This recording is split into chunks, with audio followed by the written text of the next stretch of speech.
Alright. Alright, welcome back.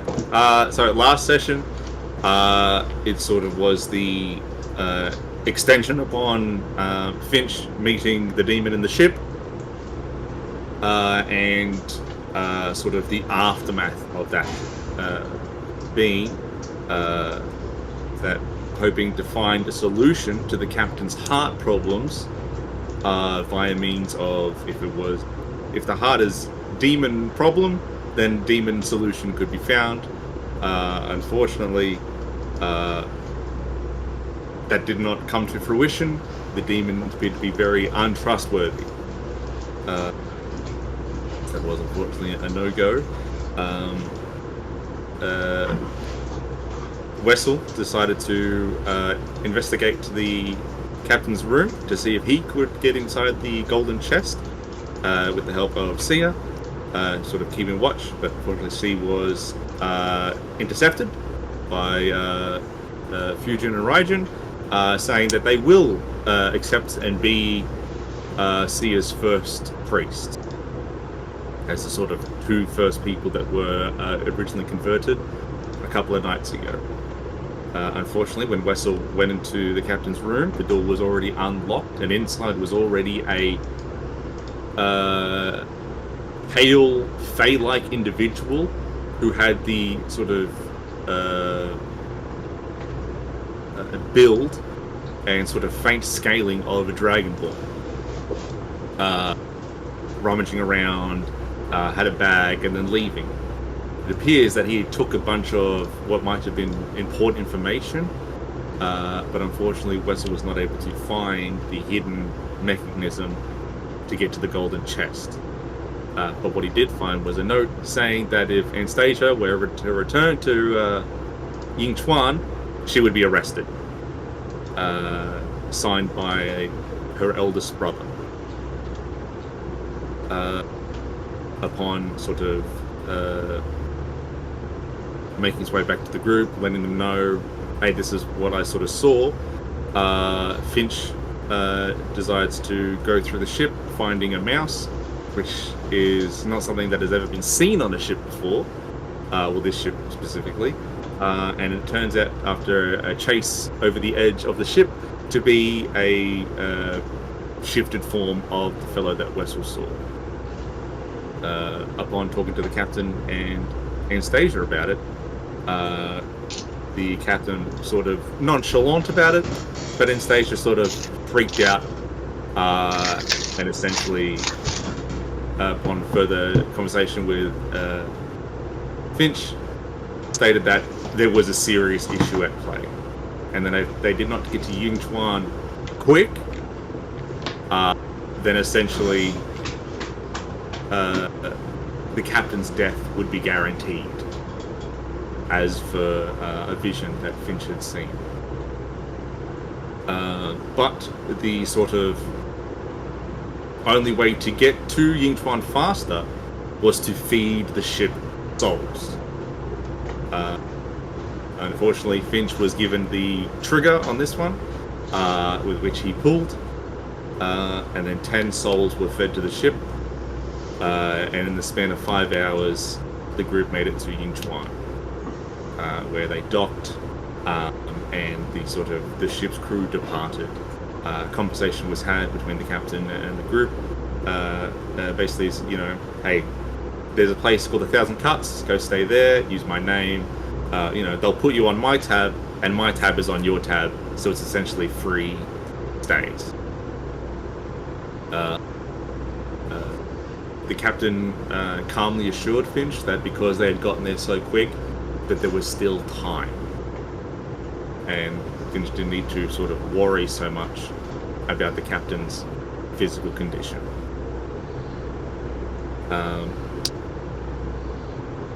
Speaking to a sort of the dock master or a dock worker, that the information that you guys had in regards to going to a consulate, grabbing the armbands, the sort of like xenophobic nature of Yingchuan is old and used.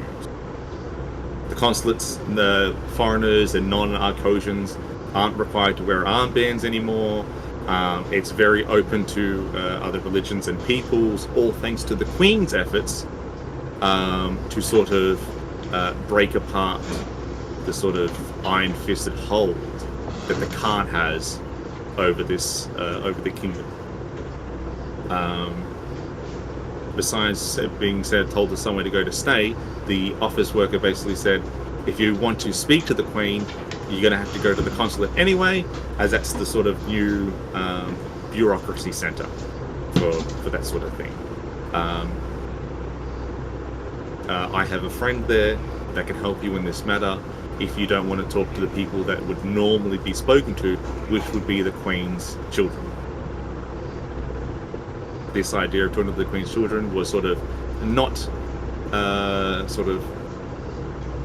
swallowable, in the process that apparently if Anastasia is wanted for, arrest, then that would put the captain also in danger, and that is not something you guys would want, as he will be essentially your mode of transport throughout Arcosis if he both lives and you guys get back to the new and improved ship that is waiting for you within the docks. You guys are all given sort of identification passports where you're all sign your name for to sort of authentication, except for Wessel, who does not, but is still given back his passport anyway.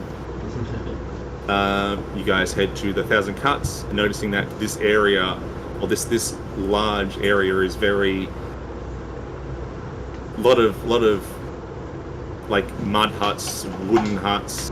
It's not like it used to be in other cities that you were from, at least on like what appears to be a layer of the city that you're in. Sort of looking towards the center of the city, it very much looks like old Arcosian, at least old for you guys, where it's made of stone and like refined wood and extravagant buildings in the distance, where the sort of city's landscape sort of piles up into a pointed cone, so to speak. You guys make it 1,000 cuts. It looks not too bad on the outside, but the inside very much gives off like Rikshashan identity. But there's no Rikshashan in sight, which is very well for breath of fresh air for the group, especially Ezekiel. And you guys are given a key to a room, and that's the sort of play at the time was that the customer service is guaranteed. You guys make it back, go to your room. It's very basic, very nice. The door key locks. There's nothing too extravagant. And you all basically nod off, as soon as you, best you can, in actual beds after being sort of sleeping in hammocks for the last 4 days. And this is where we start. But it's you, Finch, who wakes up first. Your heart beats loud and fast, and you feel like you're having some form of like anxiety or panic attack. But you feel your heart like there's a rush, and you are aware that something has happened to how your gems now work.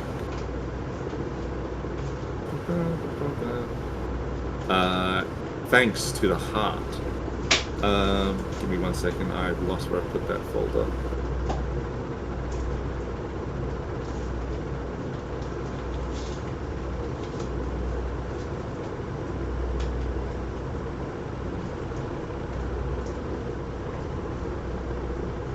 And I will send that to you right now.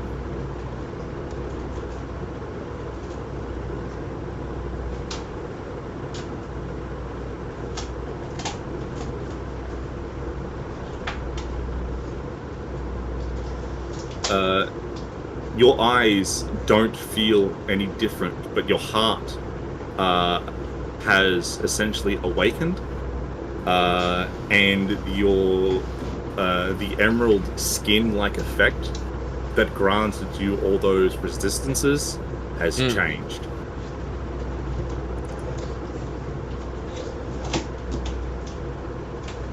So a second gem has awakened. Yes.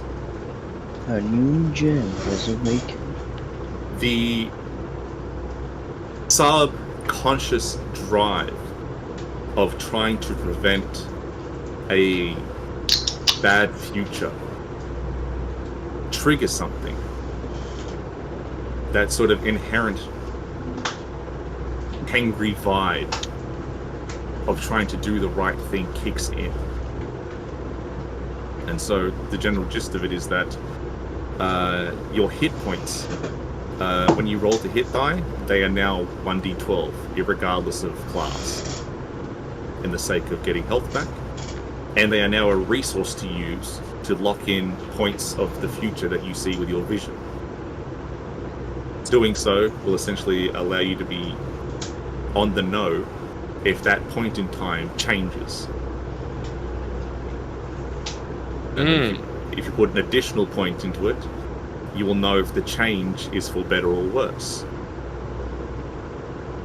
But a fixing sort of pinpointing, honing in on certain futures strains the eyes a bit more, and thus increasing the amount of damage you would take using them otherwise. That's cool.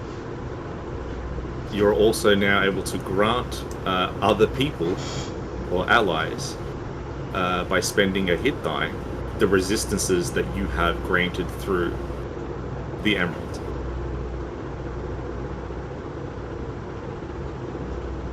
But the sort of catch is that the resistance gained is time limited, and when that time limit is up, they gain a level of exhaustion.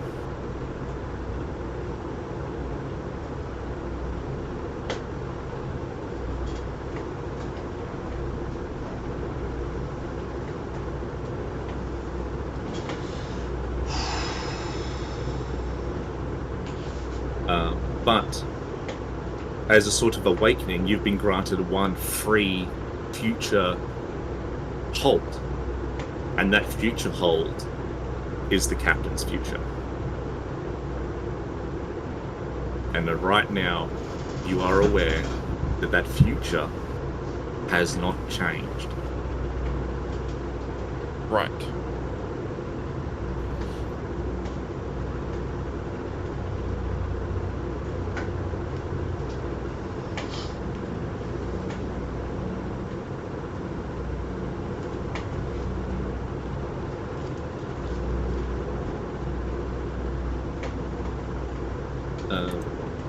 Yes, I hope you like that sort of fleshed out more, especially towards the skin. And Yeah, I'm still reading it. It's pretty crazy.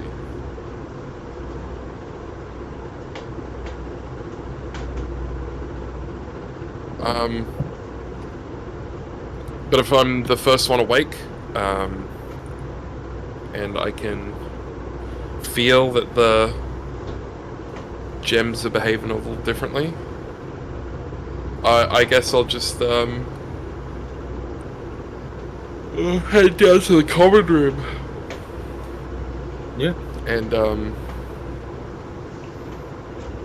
order see if there's any breakfast being served. Yeah. You walked down the stairs into the sort of large common room again.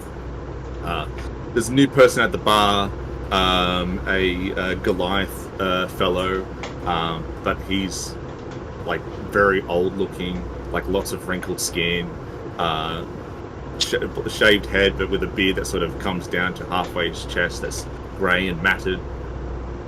And he's serving another customer sort of like a broth looking thing into a wooden bowl that the other customer has. Looking up, he goes, "Hey, would you like a bowl complimentary on the house, mate?" Complimentary? Sure.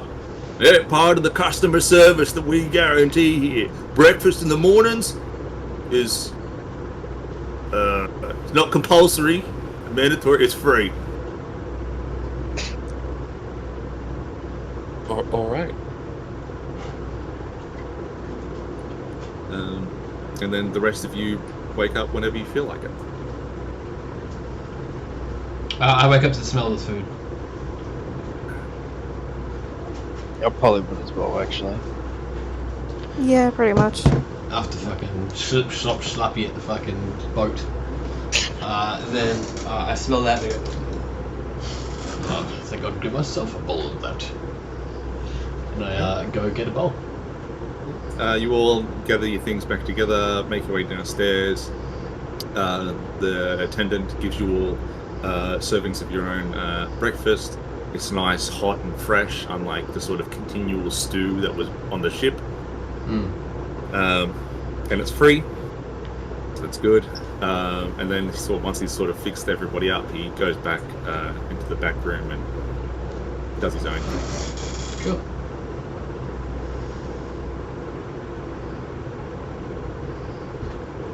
I was just gonna be like, yeah, you keep going, you go. I was just gonna ask what the plan was, and we're going to the consulate first, or...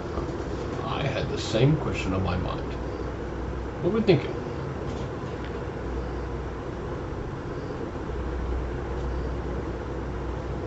Oh, damn it, well, yes. It would be seeing if we can talk to The lady. yes. Ugh. Now is better time than none, so we should probably get going. Well, was there anything else anyone else was wanting to do while we were here? Not me. This place has changed incredibly heaps since I've been here last, so I guess I'm just some surprises when I walk around.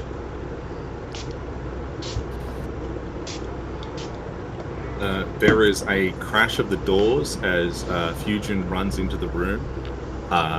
He goes, Harold, answer me truthfully, please. Are you aware that there are prophets within the city?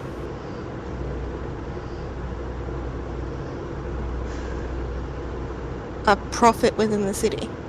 Yes. Did you know that there are prophets of our religion already in the city?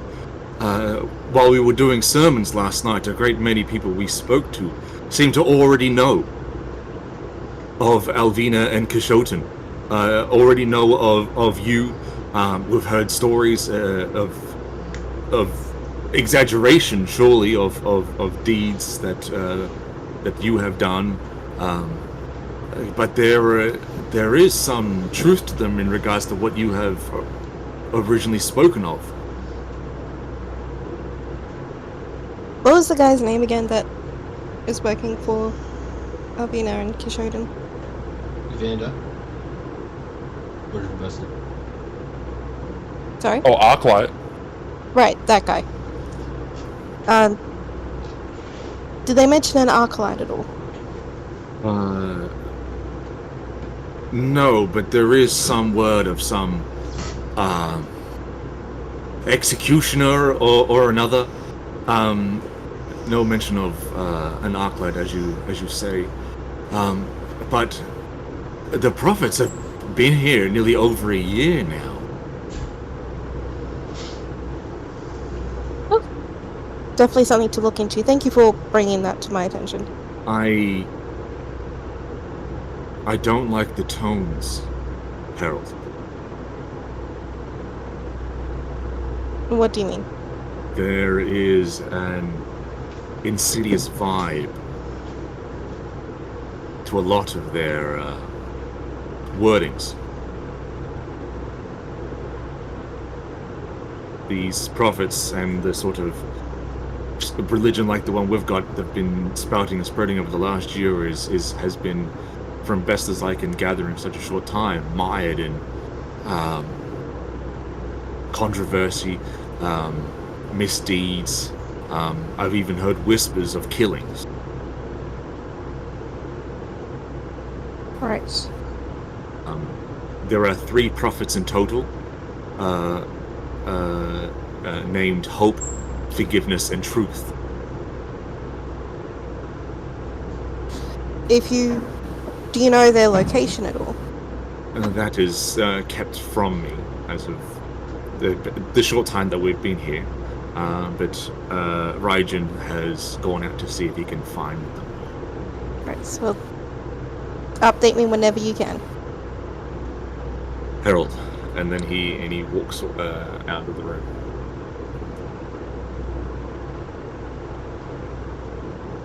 Well then.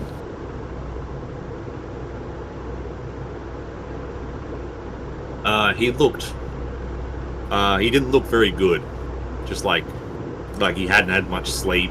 Not really stress. Looked disheveled, very spooked. Oh, well, if that's the case, before he left, I would have told him to rest first. He just nods and walks out either way.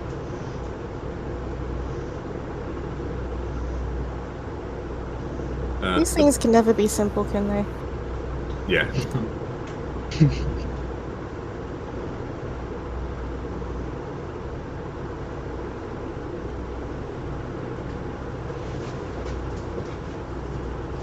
Well, if we are going around town and trying to get things done to speak with the lady we want to speak with, I'm just going to keep an ear and eye out just to see what pops up. Yes. The barkeep, after coming back, he goes, "If you guys are going to the consulate, do you want to go through the Warrens, or do you want to, how quickly do you guys need to be there?" Well, not particularly quickly. Well, if that's the case, I take a wide berth around the Warrens. What's wrong with the Warrens? Crime. Also, elves.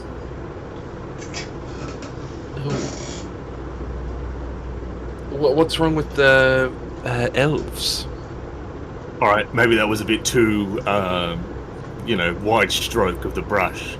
The Warrens is where all the refugees and the outcasts are going. From the now defunct Peruvian Republic.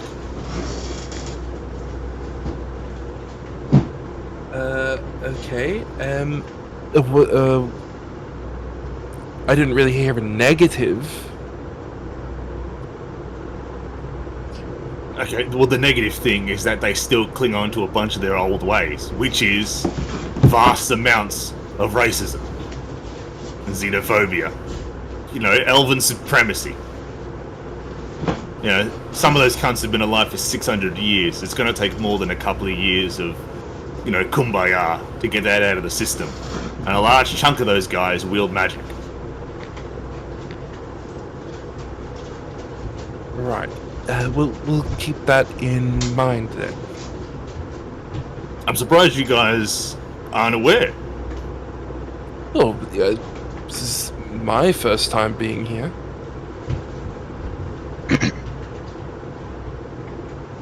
I mean, probably, if you've never heard of the Warrens before, but surely you guys would have heard about the flight of the elves? That's nation news. No, well, I had heard of that. I just wasn't aware. No one really painted that like that was some sort of problem. Oh, well, at the beginning, it bloody was. I mean, it's getting better now. The Queen's doing her best. They've got some sort of, some emissary that the elves have got that are working out kinks and all that jazz. Not yet, doggies, not yet. But, there's still, a lot of them are still rude. They don't really talk in Arcosian much, and if you don't speak Peruvian or at least Elvish, they look down at you, even though they live in fucking shitholes. Well, thank you for the advice. We'll try to avoid going through the Warrens, I guess. Yeah. I mean, do you guys know how to get to the consulate? It's just sort of gonna ask for directions, eh? Well, I'll give you some for free. Head back to the port, Go through it to the opposite side, and there you'll find, if you keep going, you'll find sort of the main intersecting road that splits the city into sort of like a entwined snowflake that it's now fucking become. And from there you'll find the mainer road that leads essentially directly to the old city. The consulate is where the old war college is, or used to be.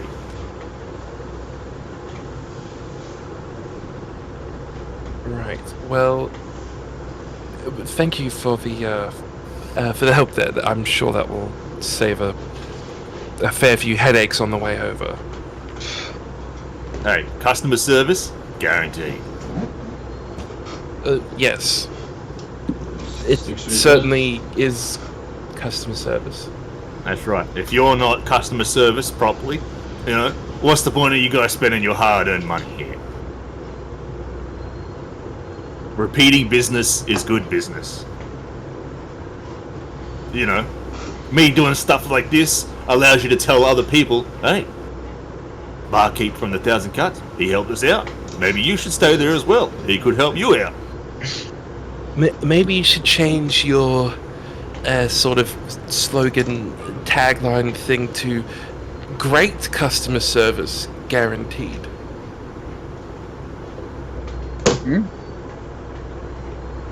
Yeah, but then that might paint a bigger picture than what we might be able to provide.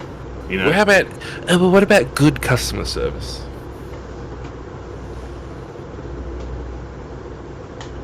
Well, I'll think about it. Because it could be taken the wrong way. Would it? Yeah. I don't see how. Well, because it kind of sounds like you're trying to say something positive while not totally committing to anything at all. Oh, isn't that strange? Customer service guaranteed, where you just can't not have customer service, even if it was bad. That is customer service. Are you helping a customer? That's customer service. Inseparable. Well, that's why it's guaranteed, isn't it? Yeah, which it's sort of like a goes without saying kind of thing. Like how about this? Here in Arcosis, the sky is guaranteed to be blue. Yeah, that's not bad. You could be a prophet. You could be. Is he? Well, you know, maybe I'd do like you know, I could do a palm reading. Hey, how much?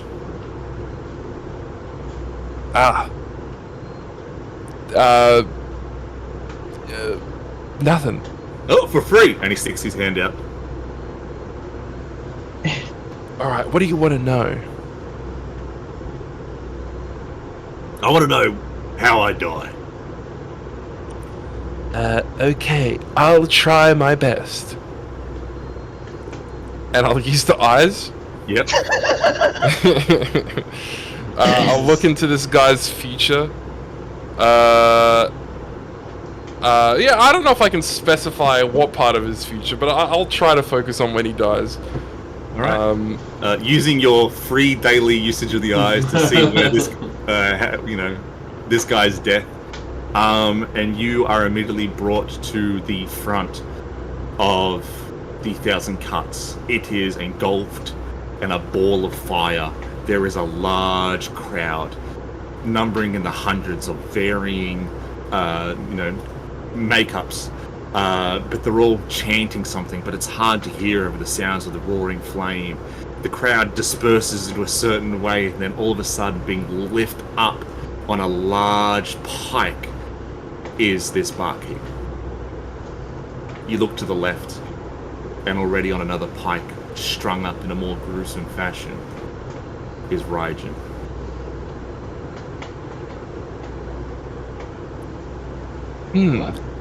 Well, it seems like your death.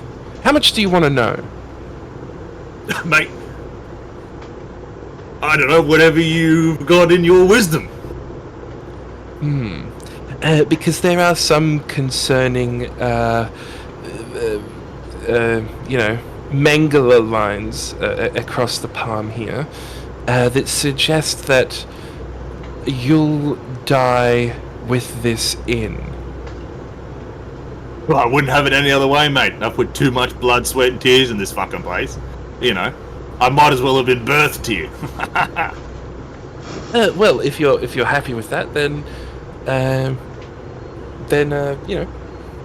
I hope that was all good. Yeah, I appreciate it. For a free service? Fuck. I will That's say nice. though, be aware that it might be sooner than you might think.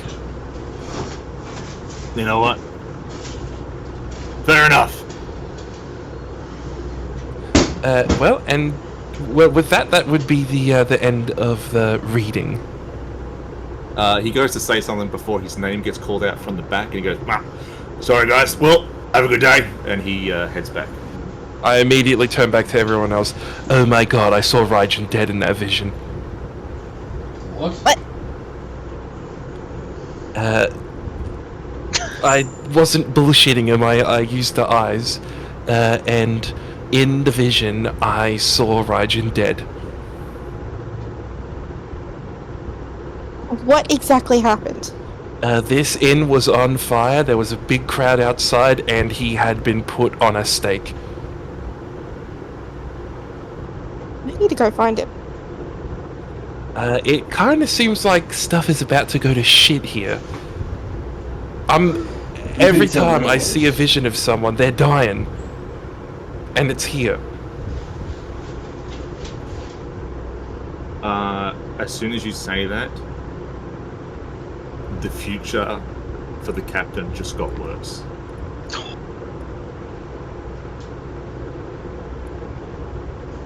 It got worse.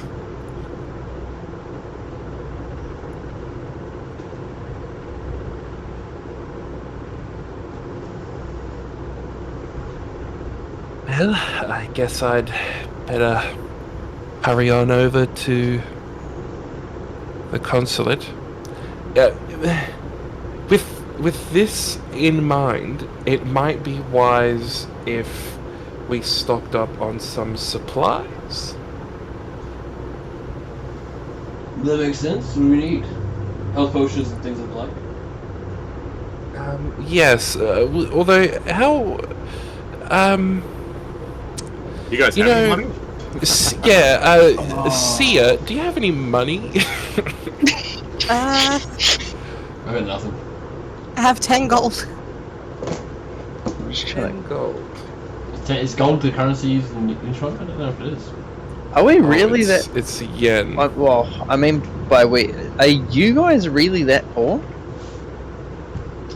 I think I I paid mean- $0 the entire game, dude. I Because think I've paid- still I- got 16 platinum pieces from somewhere and 65 gold. From I what I think it's remember, 31 there was gold a and bunch 5 platinum. of paper money that was left behind in the marsh. I have that diamond worth 2,000 gold still. That's why Cougar Man's grinning. I fully forgot. All I can say is that my business went up in flames before I was dropped into the labyrinth. I have 10 gold. That's it. I also believe, as a sort of, open hand to the group, that I don't know if you guys wrote it down, but you each grabbed a bar of adamantite from a wagon in the labyrinth. I got a mithril bar. Oh, sorry, mithril, my bad. Yeah, I've got that written down. I I've got thought 2 only great healing Ezekiel potions picked and a up. potion of it. Yeah, I don't think I picked it up. Yeah. Well, if you didn't, you didn't. Okay. That's okay. Hey, I'll take that in hand. Yeah, I'm pretty sure Ezekiel picked it up. I don't think I did. I have a But question. didn't you pocket some yen, Not man? me.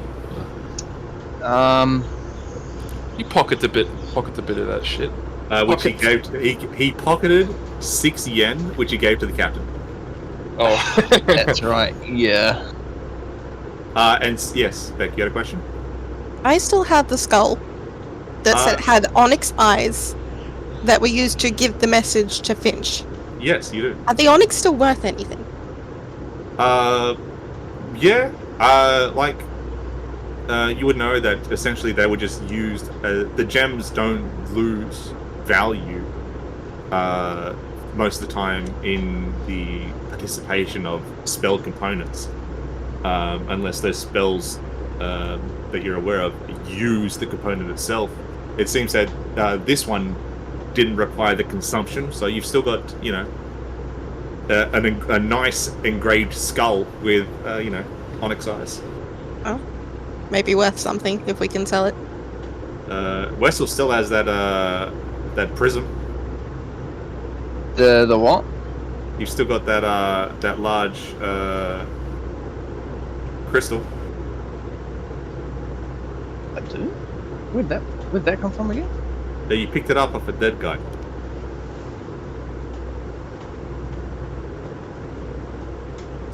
That he was using to help cast spells. Oh, the dodecahedron thing. Yes. Oh yeah, no, I still got that. So the group's not out of options. Sorry, the siege is Yeah. kind of popping off right now. I had meant to log off, but I do have that diamond worth 2,000 gold. I kind of wanted to keep it just in case we could use it for a revive or something, but I mean, I think for a revive you only need a 1,000 gold gem. You know, that's 1,000 gold of wasted value. You know. You could always maybe try and find someone who could split the diamond. Brother, don't lick my toes. Maybe. Maybe. Do you have the camera? But in any case, I think we will have to fucking. Should I give the diamond to someone then?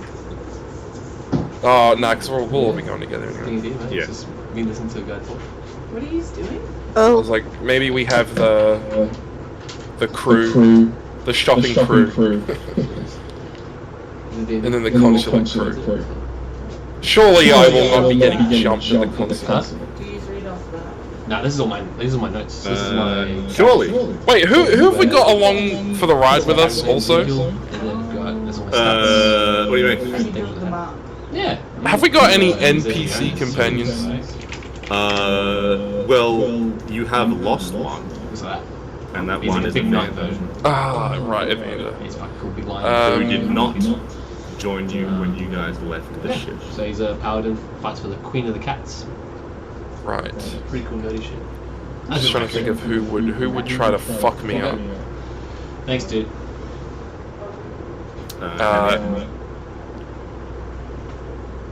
As far as you guys are aware of, the ship's crew that's still alive has got their own accommodation, either partially within the Thousand Cuts or scattered around this part of town.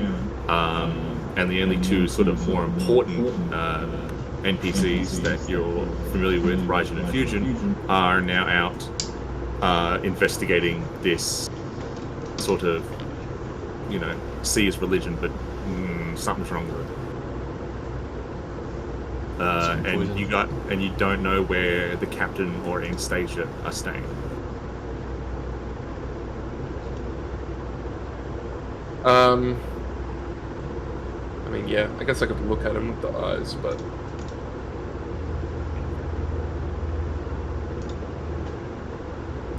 I feel like only people who are not my friends get the Big Brother version of that ability.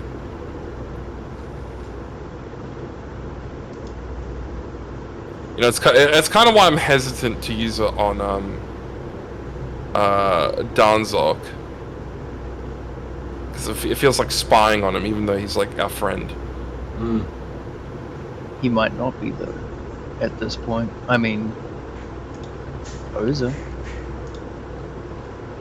Yeah, Oza do not like us for some reason, but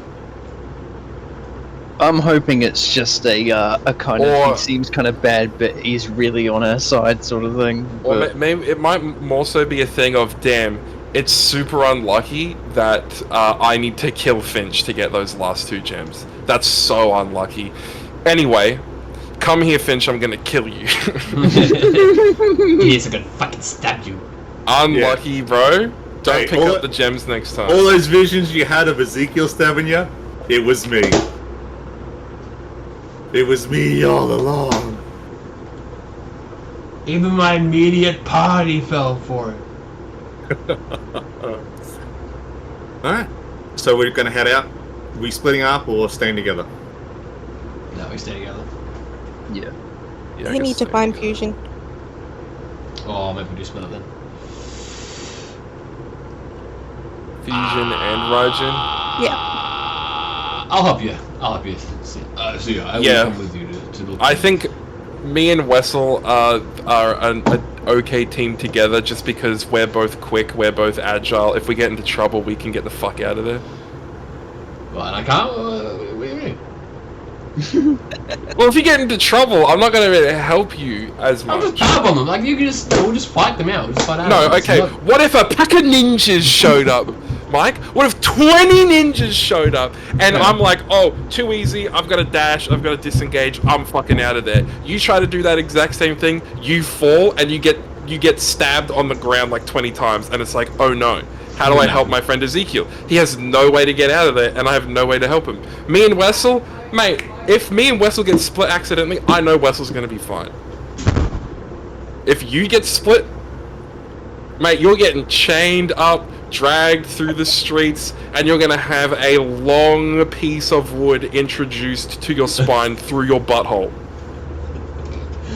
Look, Ezekiel knows the instrument. He's fine, right? Well, he knows the old one.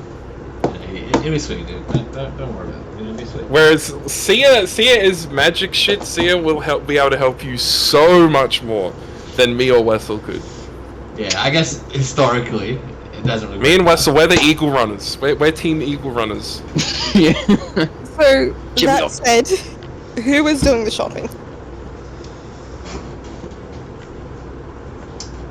I've got Sorry? 2 potions. I'm sweet. I'm sweet. I'll come with you, Sia. Let's get your religion in order. I've still got 2 greater healing potions, although I do have a sneaking suspicion that I have had 2 greater healing potions every single time I've used one. I feel like if someone watched through the whole theory of this campaign, you might find I've used one of the 2 greater healing potions 4 times now. So I am truly have no idea whether I should or shouldn't have potions. I think I keep going to use them and then I don't need to. I think, because I'm pretty good with marking stuff off my inventory. You would know, Brennan, that you can't use potions. I know I can't. Actually, I should... No, that's why I'm keeping them though, because I ain't going down first. Or try not to. I think I've gone down first a couple times. But, you know, I've got 2 bombs. I've got 2 healing bombs in my bag. Greater healing potions.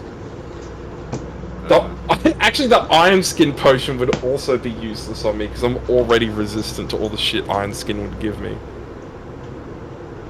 I still got the black rod. I don't know why I have that still. Did you ever use that? Yeah. I should probably give that to someone else, actually.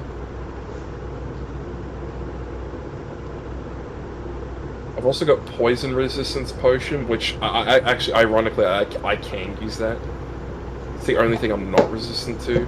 Well, one of the only things I'm not resistant to. Yeah, you know what? I'm gonna get.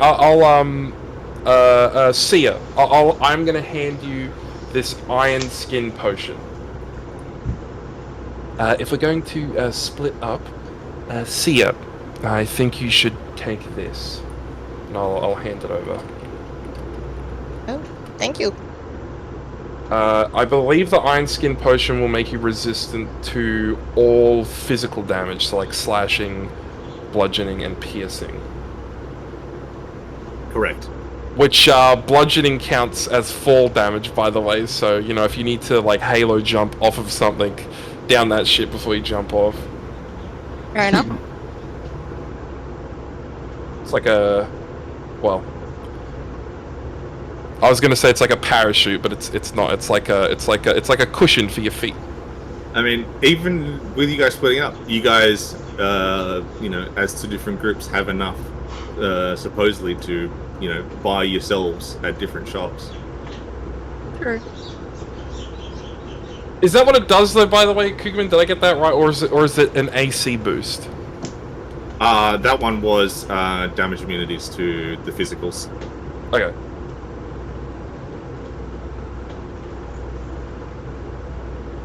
And let me mark that off. I don't think I have anything else that I can I can't believe give we're it. splitting the party up so early.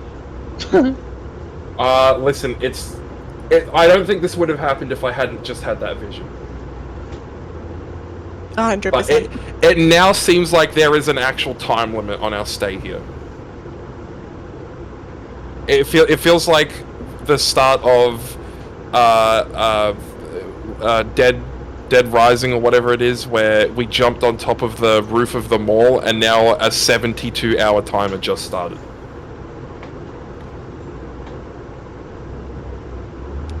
Alrighty then. Sia and Ezekiel, Wessel and Finch.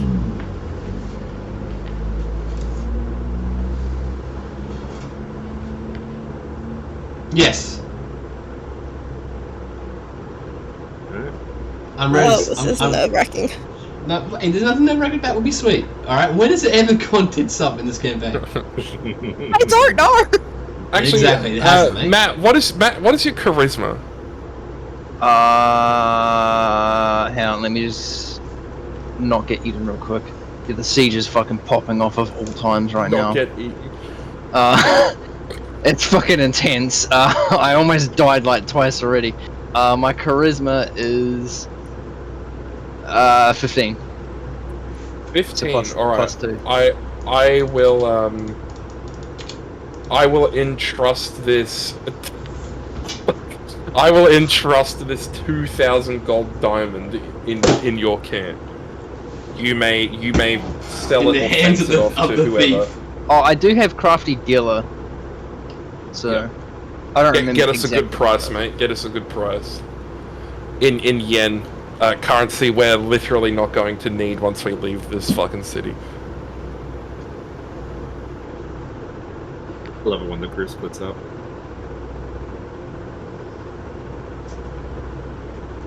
Hey, do we have a way to talk to each other, by the way? No, you I guys got do a not. black rod. I can use that. What's the black rod do? Isn't that a little walkie-talkie thing that I had? Was it something else? No, you know how to walk. The black rod's that thing that looks like a rose to me, isn't it? Or is that what it was and it looked like a rose to everyone else?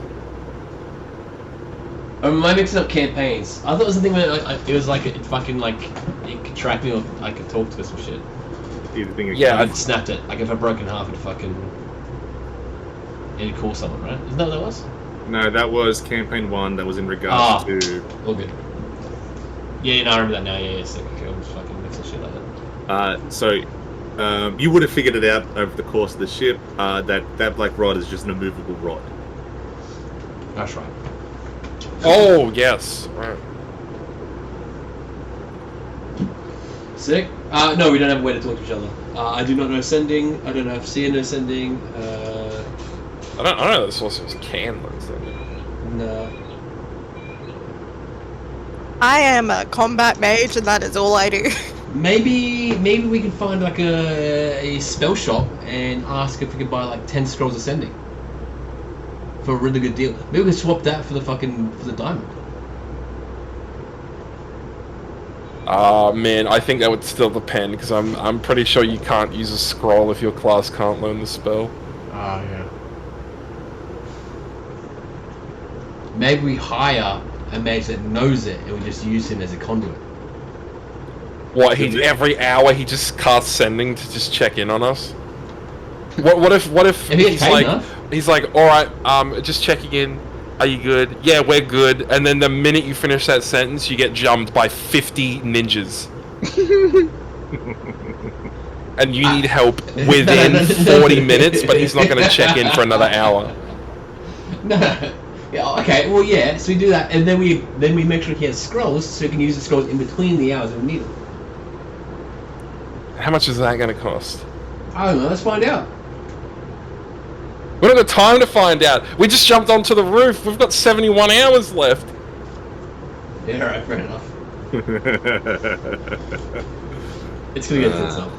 They killed this innkeeper, man. What did he do? We haven't killed him yet. Can I lock that in?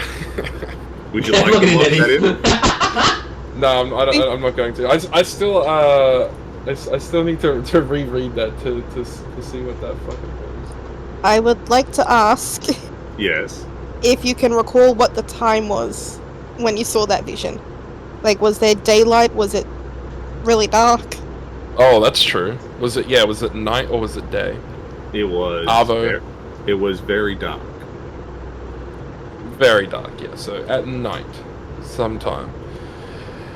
Or an unnatural sort of overcastness, such True. as the fucking palace being on fire in a blaze so massive and destructive that it completely covers the sun. Enough smoke to fill the sky.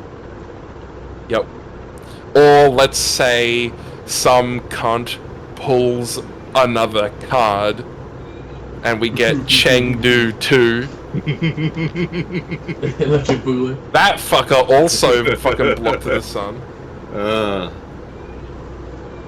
Wouldn't that suck?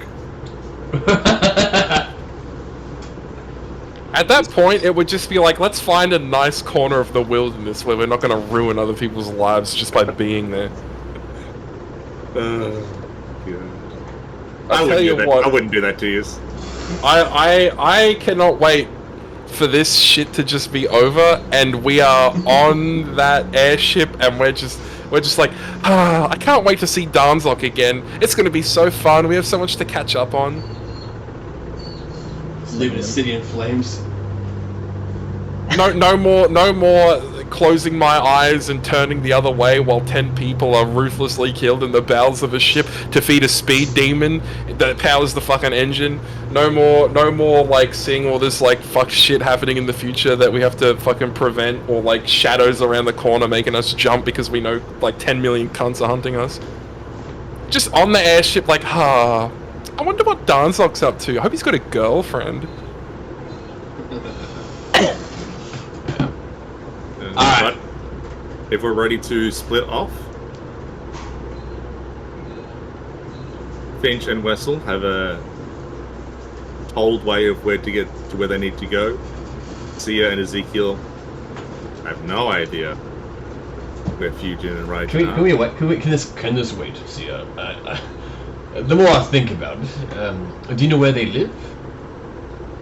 It's not like they... Like, which one did we just speak with? Fujin. He was just here. It's not like he could have gone far. Alright, so if we yell out his name loud enough, you might hear us, possibly. Well, do you know where he's staying? Do you? I don't. Well, it's still a little bit early in the morning, so I guess as much as he couldn't have gone far, he couldn't have come from very far. So, though he did seem surely... extremely stressed, so he might have actually been running here from a great distance away. Yeah, I suppose that's true. I still don't think he would be very far. But I suppose it does widen the search radius a little bit. Maybe we can ask the innkeeper any other nearby inns. Or any other places where our companions might be staying that's close by. Or if he might just be staying here. We don't know. True.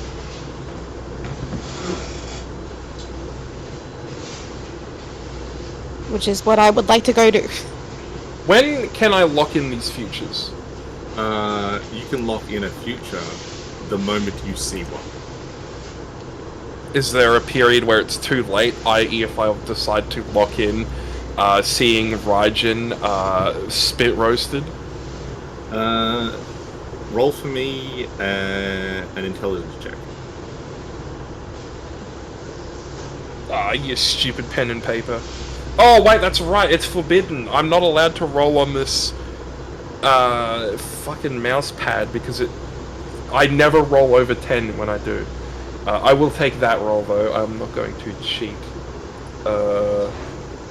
Intelligence, that is going to be 9. Alright. You can lock that one in. Alright.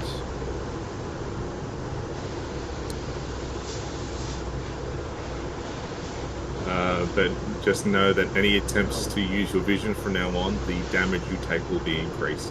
Yes. Also, can I just let you know that if you say that the future got better, and by better you mean the Innkeeper doesn't die but Raijin still does, you're a fucker. I just wanted to say that right now, because if you do that, now you know that I know that you got it from me. And you're a fucker if you do that. You would steal that, wouldn't you? Never. Good man. Just know that you will only be told whether that sort of point has changed. Because are you pumping 1 or 2 into it? Just the 1. The 2 is... Oh no, you're telling me if it... that's right, if it deviates.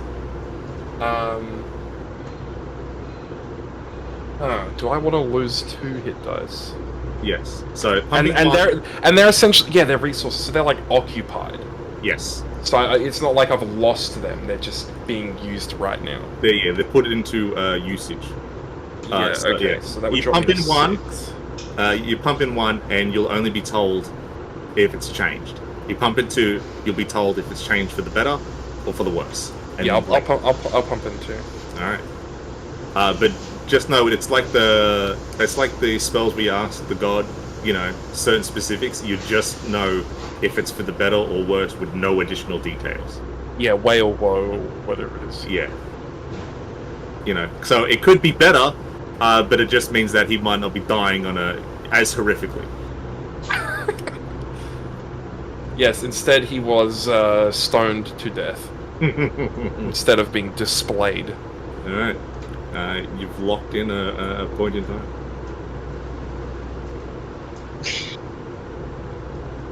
Save. Alright, and let us leave. Alright, who are we following first?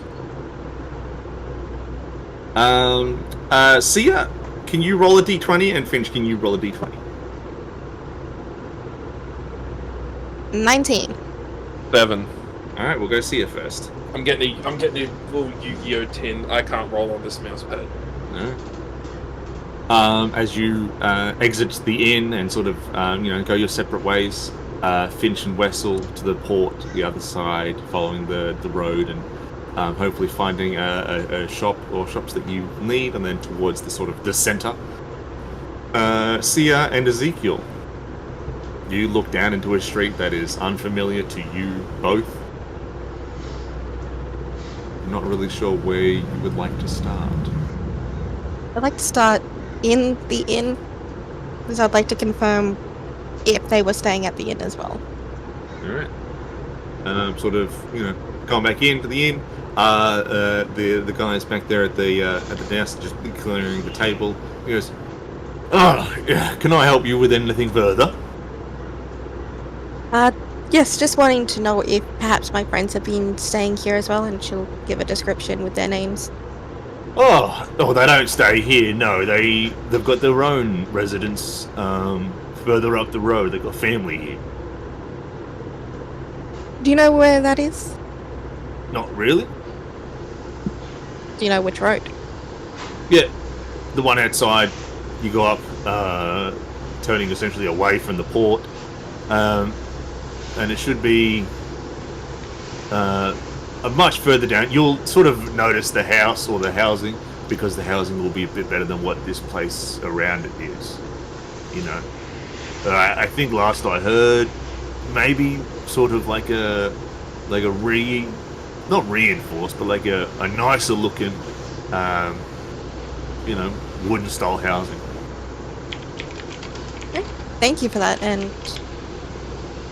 if they come back here, just tell them to stay here in the room that my group have hired.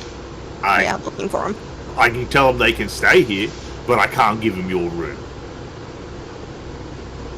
Not in the sense that they'll be staying here overnight, I just need to know where to find them. I mean, sure, I can tell them, hey, by the way, your mate Sia wants you to stay within the inn. But, anything after that, I don't control them. I'm not their dad. Just a message, that's all. Thank you so much. Yeah, no worries. Right, and I guess with that, go out on the road and look for the houses. Yeah. Do you see? Do I remember them ever carrying a particular object at all? Like, I've got locate object as a spell, right? But if I don't remember an object, obviously I can't use C as a conduit to think an object to find directions for where they're at. I mean, in regards to anything unique, they essentially were dressed like the rest of the crew. Yeah, okay. So like, not much of a uniform, have like just leathers, sturdy leathers.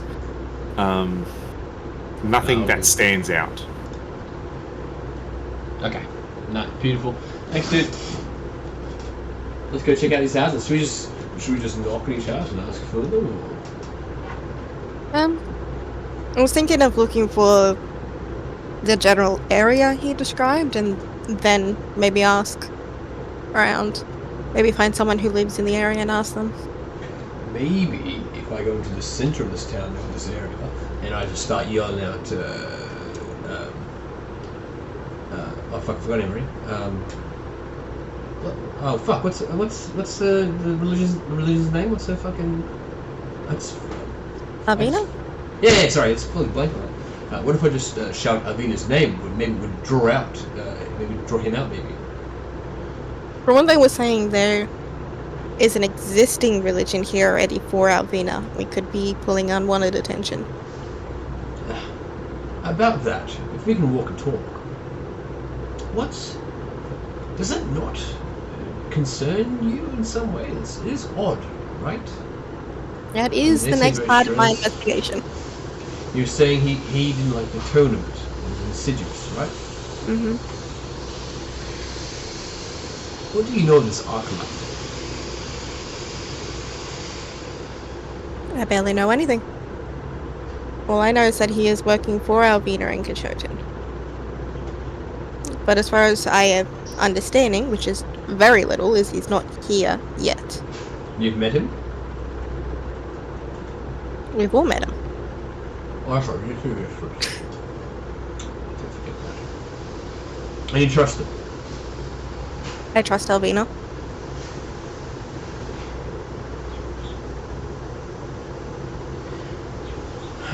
The only thing I could think of, right, is maybe there was somebody we didn't meet in the labyrinth that left a day before us, or had left previously and didn't actually gain those same visa we did. And maybe they had come here as a precursor, and maybe it stirred up some things. But you've seen that. Fusion was mentioning that, great deeds that you have done if you mentioned them, right? Mm. What do you mean by exaggerating? Didn't you mention it?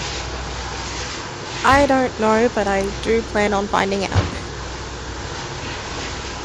Now, out of character, I do want to ask. Yes. With my background, I have the supply chain as my perk where I can contacts with other merchants and entrepreneurs. Clearly that won't work in this day and age. Yes. Am I able to alter that to be able to know just generally where I would go to find such a contact if I want to make contacts? Yes. Right. Most definitely you can. All your old contacts are dead, but doesn't mean the knowledge of finding those contacts is forgotten. Right.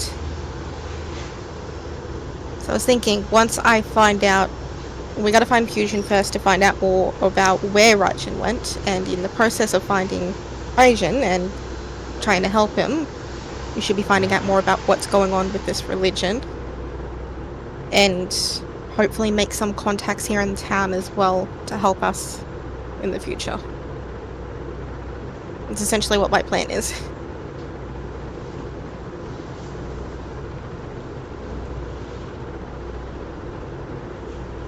You guys go through this part of the city before sort of reaching a different part. This part very much looks like how the barkeep was describing. The houses are nicer, but it's like, in regards to quality, it's like, you know, stepping up 3 steps in one go. There is a jump in quality in regards to, you know, the other side of the track situation, but it's still bad here. It's still, just looking at it, aesthetically poverty.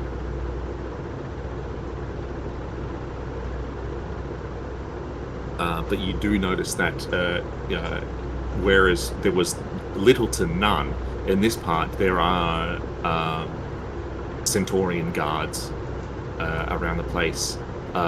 Ezekiel, you notice that they're all wearing your old clan emblem as a sort of badge.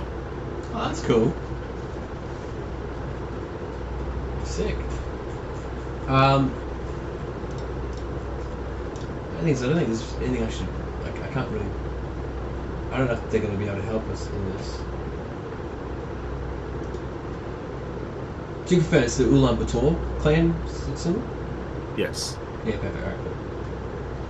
I didn't have that down in the picture. I don't think I did anyway. Alright, cool. Well, do you think we should ask some more people maybe, or? Does it look like anybody nearby lives here, or just passing through? Well, the guards might live here.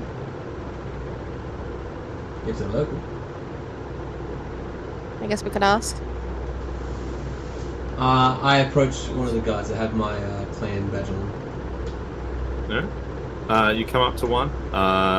The Golden Horde Centaurs are, as you know, as you remember them from before, they are large, intimidating. The legend of Gok Tengri first meeting a centaur and going, hey, that looks nice, but it could be better, definitely still holds true. They are intimidating, muscle-bound creatures created for battle and war. Yeah. But this centaur you come up to, he looks youngish, probably in his early 20s based on, you know, your experience dealing with them. Sort of got a jovial attitude as he jokes with a compatriot next to his, as sort of he hands off some gold coin to a sort of bug-bearing child that has sort of run away with a glee and a smile.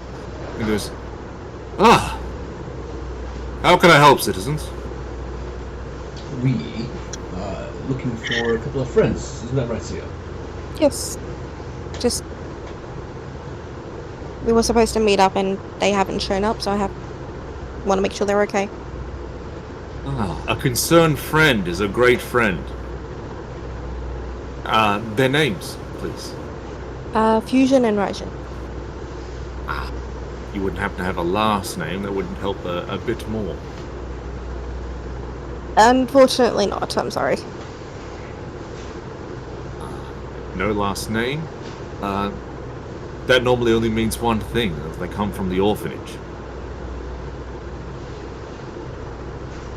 Well, we just did. They're wearing like a uniform of sorts. Like Their profession? Well, they were shipbearing, to my knowledge, and I just mentioned what they were wearing. See if it like triggers any knowledge. Right. In regards to certain families pertaining to that, I'm not aware of any personally. But I do know that ship crews will pool their recruitment primarily from those without families. Yes. The orphanage here, close by, actually is a big complex. compared to what it used to be back in the olden days. It's sort of enveloped to be more of a larger family. You should try that. Thank you so much for that knowledge. You have a great day. You too, citizen. Stay out of trouble. We will. And then he sort of turns back to talk to his companion.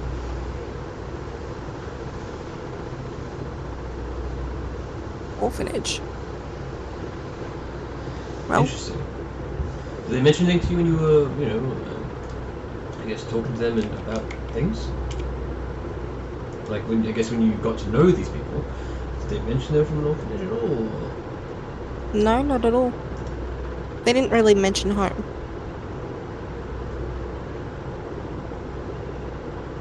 Interesting. In any case, it's a lead, so we should probably give it a try. As you guys are looking around to sort of find this orphanage, sort of coming up, you hear like running behind you, sort of into your general direction. And as you turn around to look, there's about 3 individuals, young goblins, dressed in very basic clothing, a little bit of tatters. They come up and their direction is towards Sia. One of the goblins goes, "Ah, it's you. You're Sia, aren't you?" I am. Praise be the prophet speak true once again. It is an utmost honor to be within your presence, Herald. Make Shoten and Elvina shine greatly upon us in this day. Of And course. they just sort of stare at you in awe. Right. Well. We are looking for a couple of people, if you may know them, and again... Your I'll will is describe- our command, Herald. Please, who do you wish to seek? We will put the word out to find them. Fusion and Raijin? I know not who these people are, but I'll put the word out to find them for you. I must ask, who are you passing this word to? Fellow compatriots of the Enclaves. I think it's best to stay between us. They are very protected people. By your will, Herald, I will do my best to personally search around for these individuals. How might I find you if I find them? If you find them, just ask them to go to my room. They should know where that is. Very well, Great Herald. May the truth of the prophets guide our way. And I leave. Of course. Okay, the truth of the gospel prophets. Who are the prophets? Are you saying that out loud? Or? Yeah, I do. So I like hear. Can I just write that down real quick? May the truth.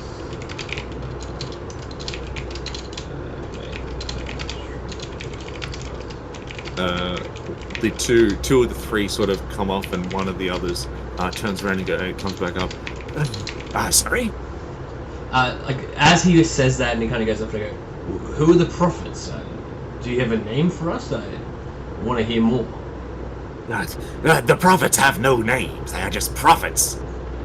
Where are they? Where can we find these prophets?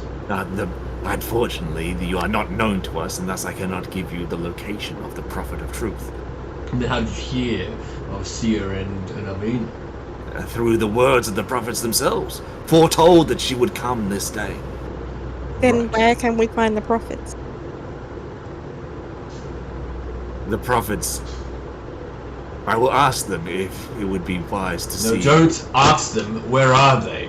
And I like speak up a bit. You speak up, and his attitude shifts almost instantly. If I can, I want to roll intimidation with it. Sure. If his attitude changes to any of fear, I'll turn the heat up. It is not fear. It's like you fuck up. Yeah, go fuck him. Yeah, fuck him. Okay, no, yeah, I was just saying this. No, don't ask them. Where are they? We have. I will tell you nothing. You would He tell me gives- nothing. Gives one quick dagger look to Sia, and then he runs off. I look to see it super quick and I go, do we chase them? We might have to. Do you think they know where they are? With Fusion Rajana? Do you think they would know? I don't know if they're going to know where those two are, but if they get back to the Prophet, our surprise is gone.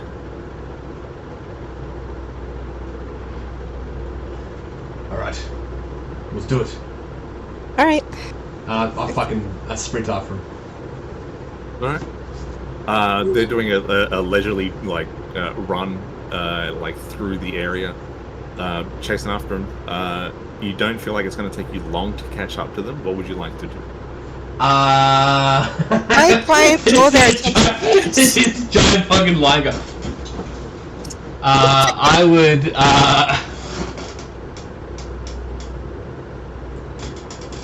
How many are there? 3 of them? Yeah. How fast are you? I can run 35. Sweet, so can I. Alright, sick. I would You like won? to call out to them to see if I can get them to stop before actually having to tackle them. All right. Roll a persuasion check. Oh gosh.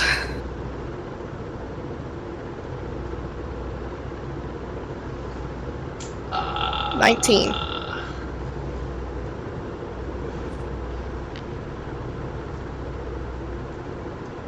All right. They stop, turn around, and wait for you to catch up to them. Oh, You've thank heard goodness. The head of this group that you spoke to originally goes, "Harold, is there a problem? We're just on our way." I'm gonna gesture to an alleyway and say, something has come up, I need to speak with you. The 3 of you. I think we can speak plainly where we are now.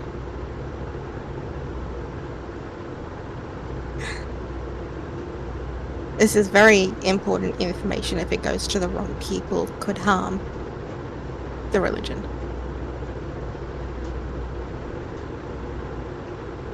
Would it? Very important that I speak to you away from the public.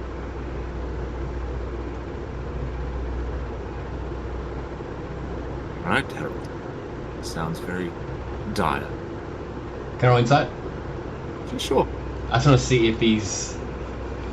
If I sense any insidious shit, or if I sense if he's wanting to fucking, or if I can sense that we are playing to his hand, or you know what I'm saying, like he doesn't seem surprised at how dire or how much we are caring. If he's kind of nonchalant, to me that triggers me. Not triggers me. It's not a good time. So, I would love to roll insight, mate, and I would love to give you my score of 11. It's hard to read him. Yeah. But he was sort of straightforward, appears before, and he's appearing sort of straightforward now. It doesn't look like or give the vibe of that he fears if there is important information being heard by people around. And of the people around, there are only 3. 2 citizens talking close by to each other, and a Centaurian guard. Okay, cool. No, that's just it. So where did the other 2 go? They're with Okay. sort of.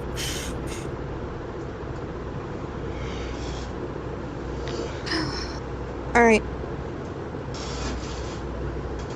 Out of character, I just need to wrap my head on what's happened so far.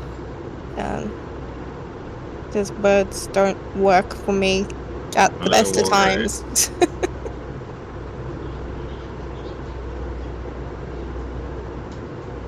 He goes, Harold, I am but a lowly member of the of our order. But if it is dire news, I am happy to hear it. Fear not in regards to information pertaining to others' ears. The people within this area are of our cause. And if you need more help, they are there to willingly give it to you. As the Herald, your importance has been foretold for a great many moons now. Telling the truth in this situation will only further our goals. So please, what is the problem? Well, Sia's gonna try and answer this quietly.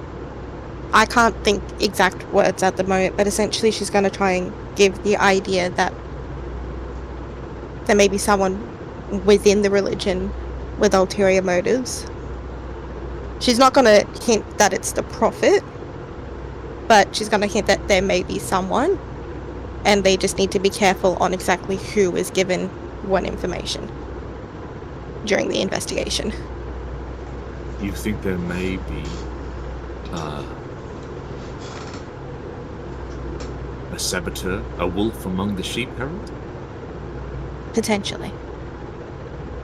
The guy that spoke sort of, aggressively before goes, and she was right. Everything she is saying is being foretold as she said it. There are those among us who would do us harm. Yes, brother, it appears to be the case. All right, Harold. We will keep this to ourselves. I do not want any action before passing it through me first. And where can we find you to give you this information so that we may act? I will be running my investigations, but I will be back at I forget the name of the inn. Cuts? Yes. Periodically. You're staying at the 1,000 Cuts? Yes. Okay. What? Is that in character? Yeah. Little stuff on the nose. Can I roll insight on that? If you want to. Sure. I would love to, mate, yes. Oh, I hate this so much. I rolled a 6. He plays NPCs so good. Oh, you don't really know, just make it, Makes a face? Alright, that's cool. Let's make sure Can I roll? it's not... If you like to roll, sure. Thank you. It looked like a visible fucking show of disgust, and I was like, what's that about? I mean, What's it's a wrong with good that? split if somebody needs to run away or fight, but this is not a good split for inside checks. I rolled a Yeah. 7. Maybe he's had a bad experience with 1,000 Cuts.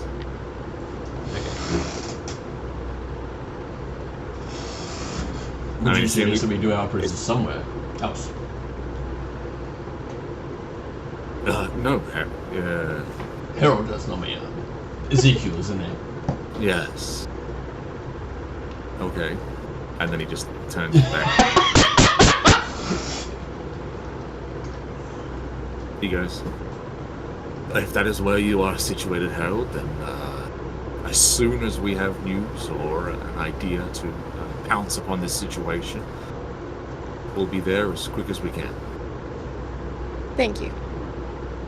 Where are you heading now? We have further investigations to do. I do apologize, I can't reveal that at this time.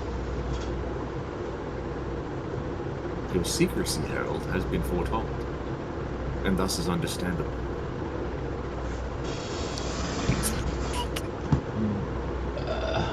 I don't mean to come off crass, but foretold by who?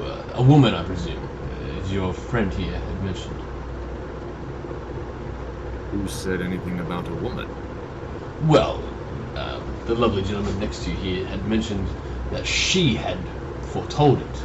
And that would make me believe that the prophet that you guys are referring to is a woman. You're right. My apologies.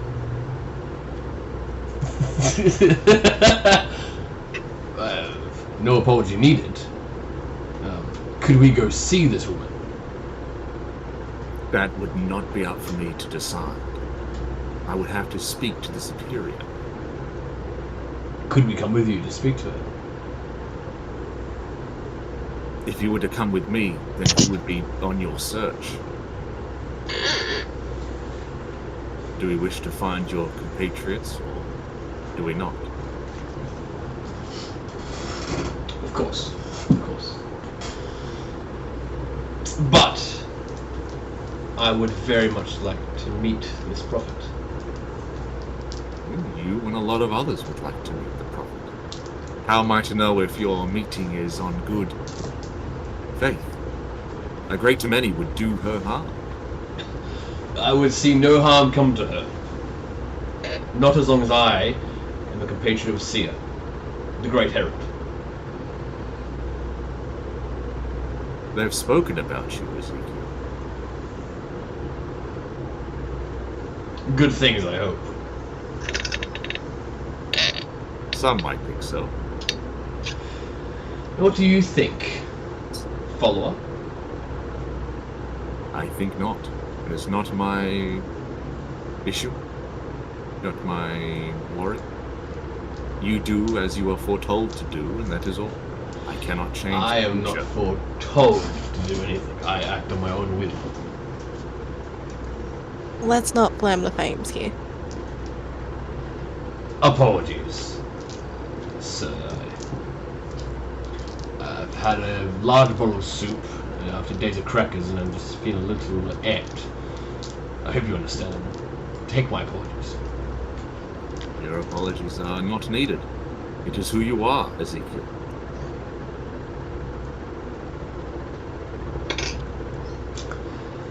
Alright, well, on your way, please. Alright, let's go. Continue on your search, Herald. I am sure you will find who you are looking for.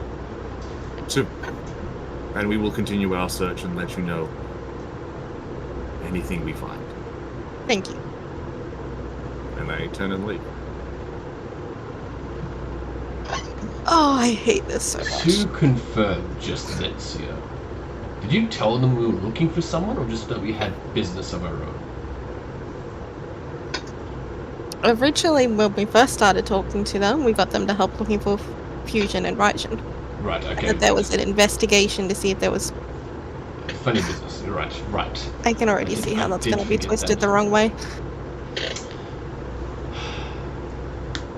Don't realize that!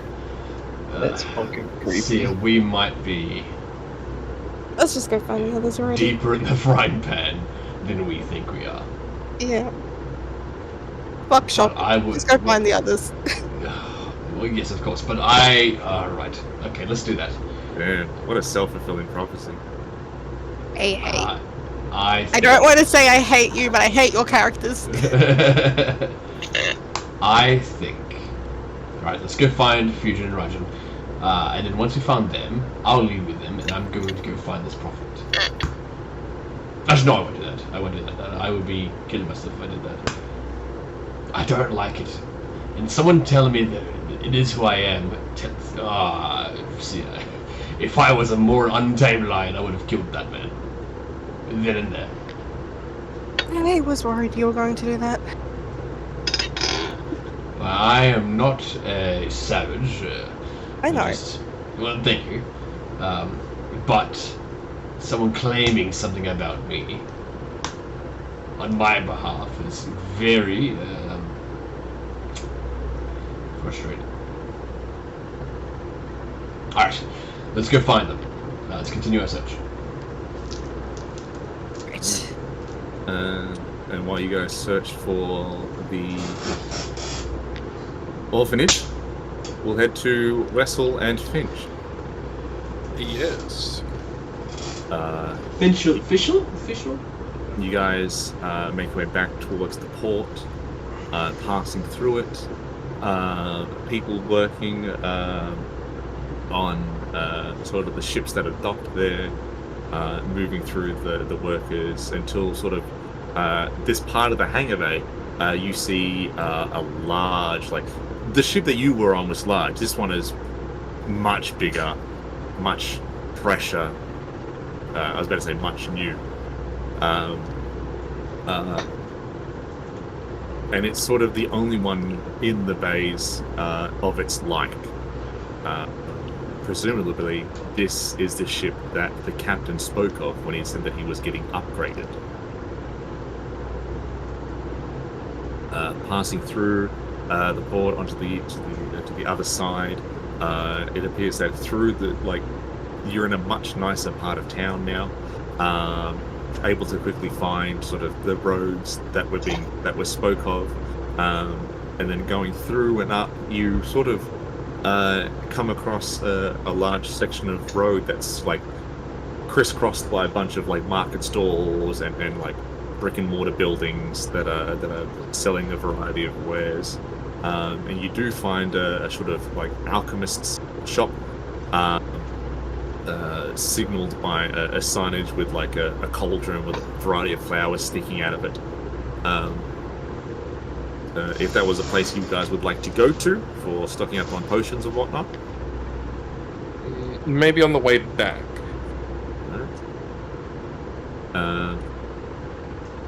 Coming off that road and onto one of the sort of main roads of the city, you see that looking up it leads towards like the center of the city itself, and looking the other way, like it leads straight out of the city.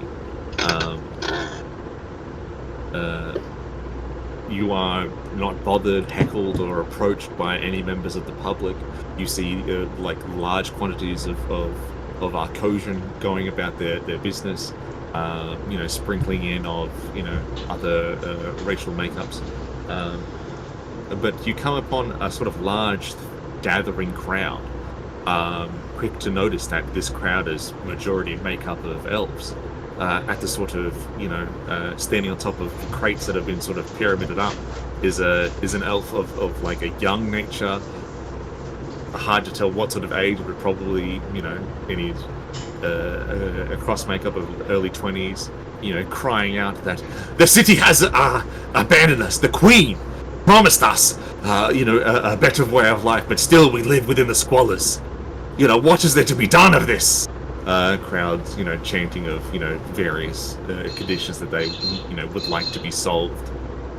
Before eventually the crowd, before it gets too riled up, is sort of hampered and harried away by the sort of guard, which you sort of, along this journey, make up and notice that the only sort of guard identification are the centaurs. There are no visible, other members besides them.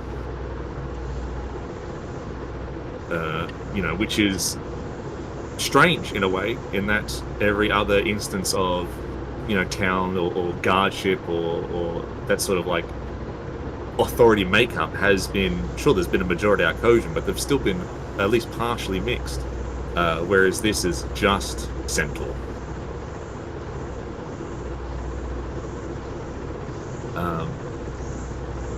It takes a good hour and a half before you reach what properly starts as the old city, the original city of Yingchuan before the vast additions and structural increasements.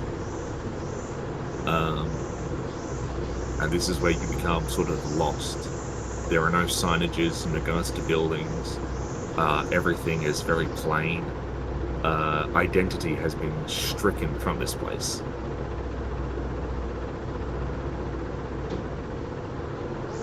Alright, well I guess we just sort of ask around. Alright. The first couple of people you try and sort of flag down just completely ignore you. Hey, he, they're very, looking down at you sort of way. Which is highly surprising because they don't look like they are, well off themselves in regards to what they're wearing. But you managed to flag down an old bugbear woman. And she goes, yes, Is there anything that I could help you with? Yes, I was just looking for some directions to the consulate. Ah, yes. Now, you want to keep in mind that to enter the consulate will require you to hand off any of your weapons. Yeah. Easy enough. And then she points down one of the a road turn off, and she goes, "You want to head down there? It's a further bit down the street, and then you'll see it. It feels like it's hidden away, but it's really not. It's quite a nice building." Oh, all right. Well, thank you for the help. It is no issue whatsoever. If I could be of any other service, I'd be greatly appreciated. Okay. And she sort of does a small crickety bow before she sort of walks off. All right, and I'll follow her directions. You and Wessel make your way towards down and through that street, and there you see that she was right. You see the consulate because it's the only building that is identifiable as something of importance. You see old clan flags flying on parts of the building. It's very large, long, and extravagant, made up of marble and nice stonework, sort of hidden compared to by the buildings surrounding it. As you get closer, you see that people coming in and out of the consulate are nice, well-dressed, wealthy-looking individuals, diplomats and people of influence, coming up to the large marble steps to sort of the large wooden doors that are up at it. You are stopped from entering by a collection of guards who go, "Business today for entering the consulate." Message for the Queen. Trying to see if I can get an audience with her. Right. If that's the case, head inside, go to the section onto the left. But the name's been changed. I don't remember. But there you'll find a group of people that will help in that sort of matter. But I can only wish you good luck. Queen's not been seeing anybody all that. No, thank you. Well, would you be able to maybe describe the channel in which the message arrives to the Queen? Yeah, well, most of the time channels go through her kids, whichever one is holed up here for the day. Once it goes to them, it's... Look, that family does their own thing. If it's not through them, there's a couple of guys inside who go through the old official channels of... you go to them, application is put down, signed, written, and then that is sent off to the castle. And then you'll hear back, and then within the day, the application will either be received or denied for an appointment, if possible, for the afternoon, later into the day, rarely the night, or the next day. Right. I'm thinking that might be maybe more what I'm looking for. Well, let me tell you, it's more pleasant to go through the old official ways.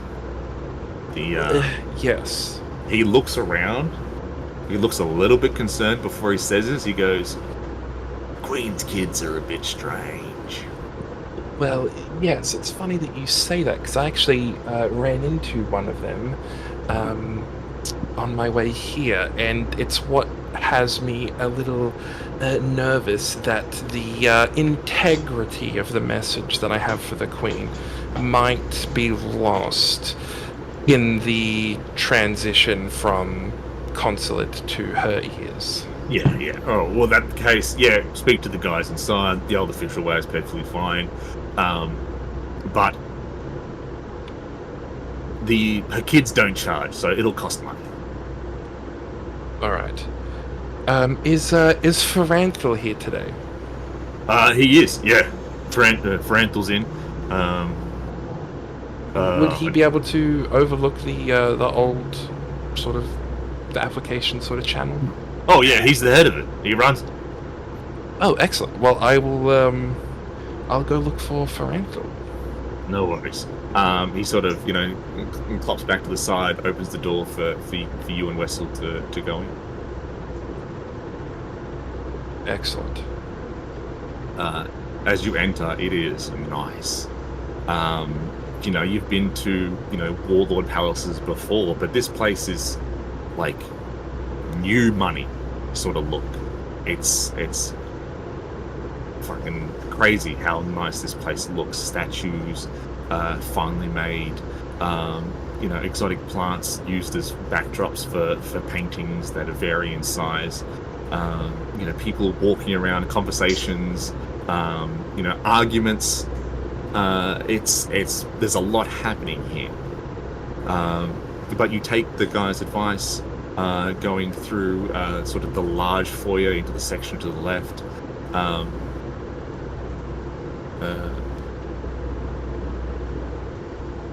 Where you see a sort of like not so much an argument, but just a heavy conversation take place at a sort of desk that sort of looks like it looks like basically like a bank sort of situation where the workers are behind wood with metal bars between sort of the roof and where they work. There's a multitude of different people here. There's a couple of elves that look like they're fancy, but you look at them and you know that they're not from here. They look down at everybody until sort of you see that there's a desk where Ferenthal's nameplate is, and you see what might be him talking to someone else, a tall individual, an orc. He's wearing chainmail armor. He's got long greyish hair, but he's flanked by two dwarven armored plate-wearing guards. And this person looks very, very familiar.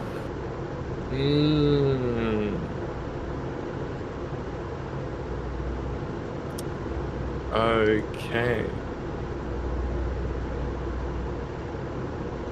Hello? Oh?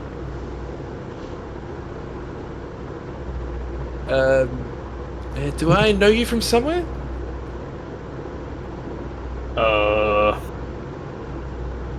No, I don't think so. Oh. Although, do look familiar. And then I try and rub his forehead with my finger.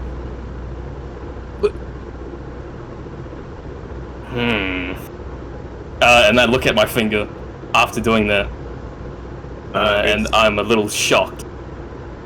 Yeah, it's not coloured. This is not a painted gnome.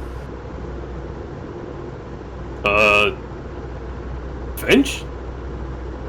Yeah? Do I know you? He looks older, but now up close you see Danzog. That's cool. Oh my god!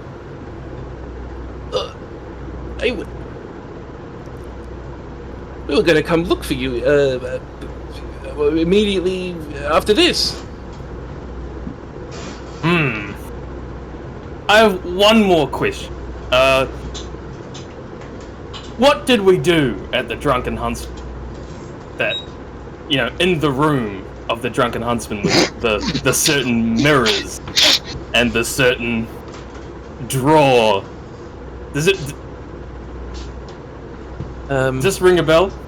I don't really remember anything about a drawer. Oh, the drawer. Well, I remember we smashed all the mirrors and then we made a life-sized human pizza.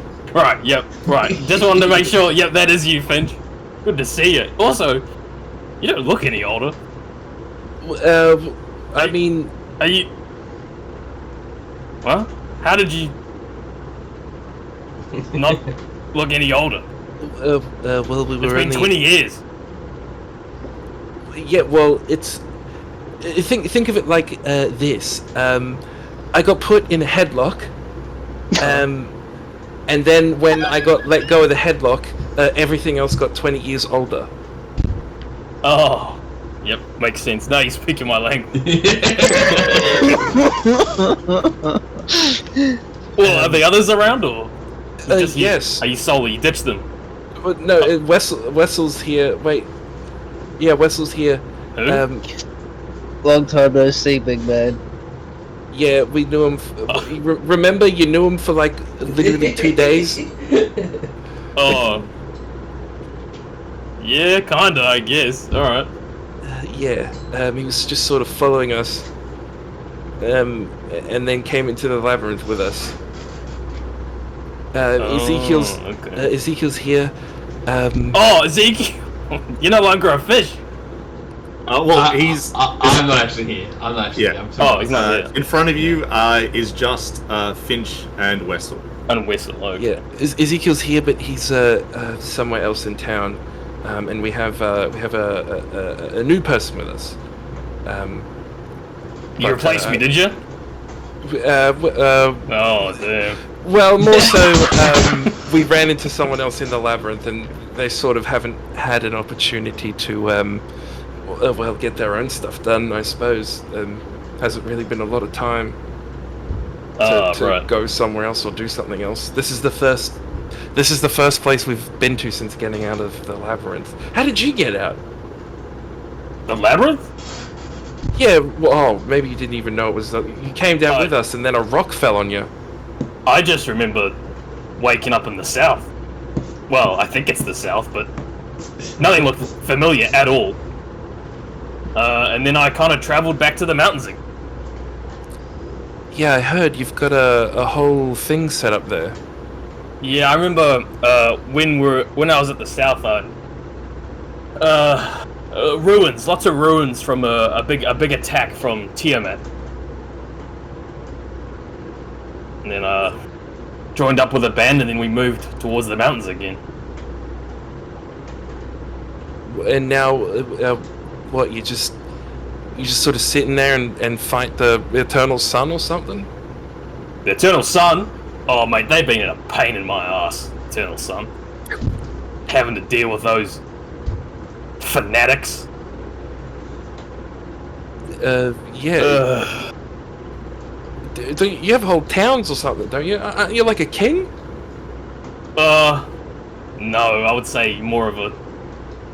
I would say a leader, not so much a king, yes, but we have the kingdom of Vestafidus up in the mountains.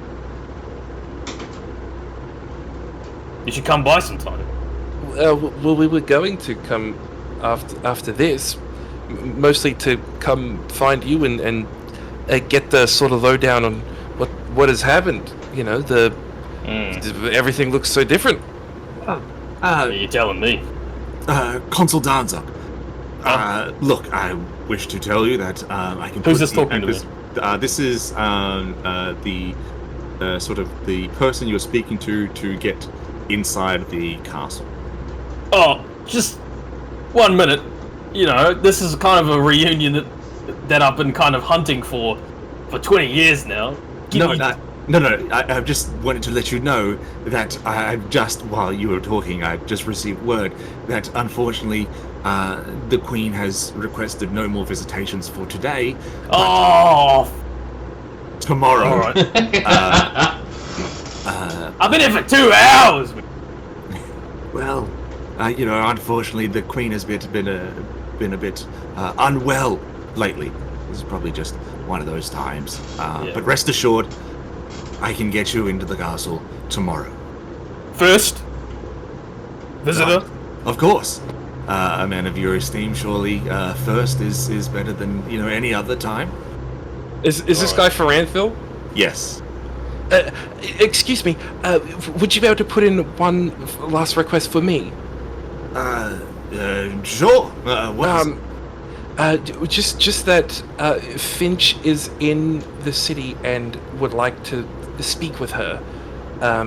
I'm hoping that just my name might be enough to maybe summon some, virility to come and allow an audience. I can pass along that message. It may take some time, but if you pay a little bit more, I can send it faster. Sure. How much would that be? Oh, by the way, Okarom sent me over and he said, what's up, I think. Well, if Okaram sent you, then you know what? You don't need to pay. I'll do my best to get your message sent through today. Oh, that would be awesome. And what about what are the rules if she decides to see me today or tomorrow? Can I +1 my friend Donzog in? I would say, to my immediate knowledge, that the Consul Donzog is here for a entirely different reason.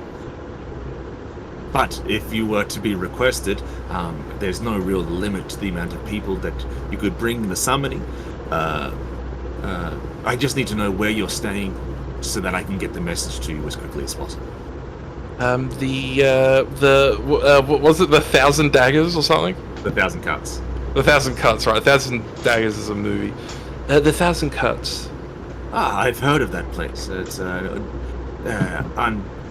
bit impoverished part of the city, but I hear the service is always guaranteed. Well, it is in the service industry, so yes, it would inseparably would have service. Yes, it is required for the business to even exist. Fair enough. They need to change that slogan. But I have, as far as all the information that is required to you, wording will reach you by carrier bird. Oh, okay.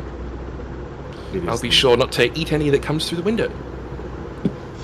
Give me birds, Finch. I was riffing. All right. But that is all that I can help you with as of right now. You'll have to excuse me while I go attend to this matter.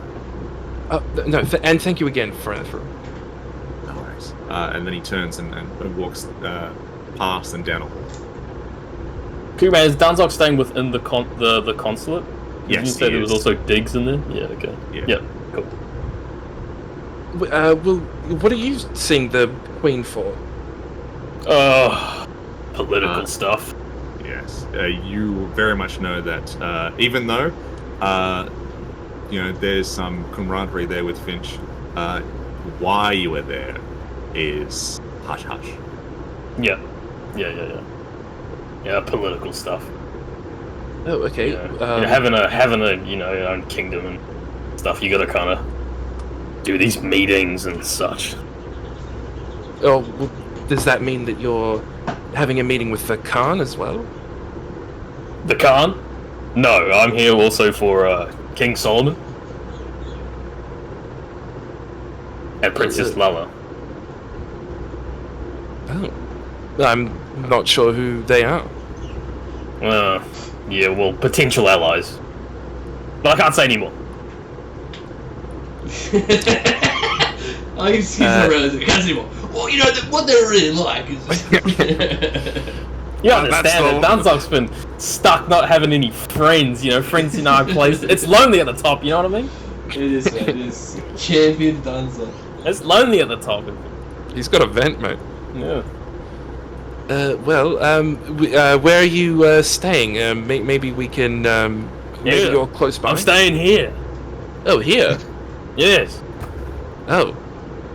You see, I'm a man of politics now, man. And I love it. You're I guess you're a little bit of a big shot now. You could say that. And there might be some action going on later. Where are you guys staying? The 1,000 Cuts. It's a little 1,000 far Cuts. away. Don't know it. Is it Rough, is it? No, it's actually nice. It's just it's in like a maybe less than scrupulous part of the city, but it's fine enough.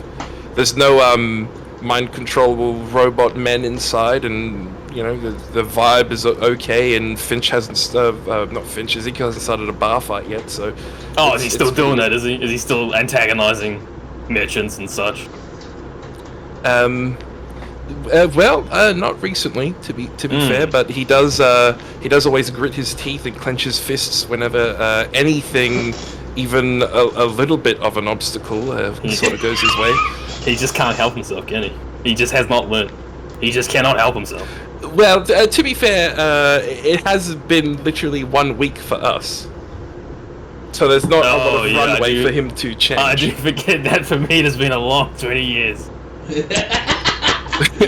You hear some like heavy metallic footsteps coming up to you. You look, and there's this like 9 foot tall, hugely built, like ogreish orc come up in Legion gear, and he goes, "Consul, No.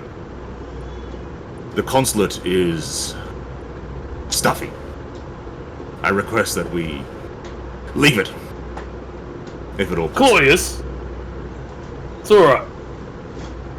Give me 1 second. This is a big catch up. It's been 20 years since I've seen this little man.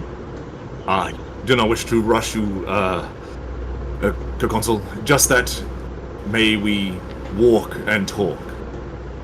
Alright. I mean, yeah. We can't even see the Queen today anyway, Claudius. It's been a giant waste of time. Well, Yue did say that it would be unlikely. Yep. He's a smart one, that one, isn't she?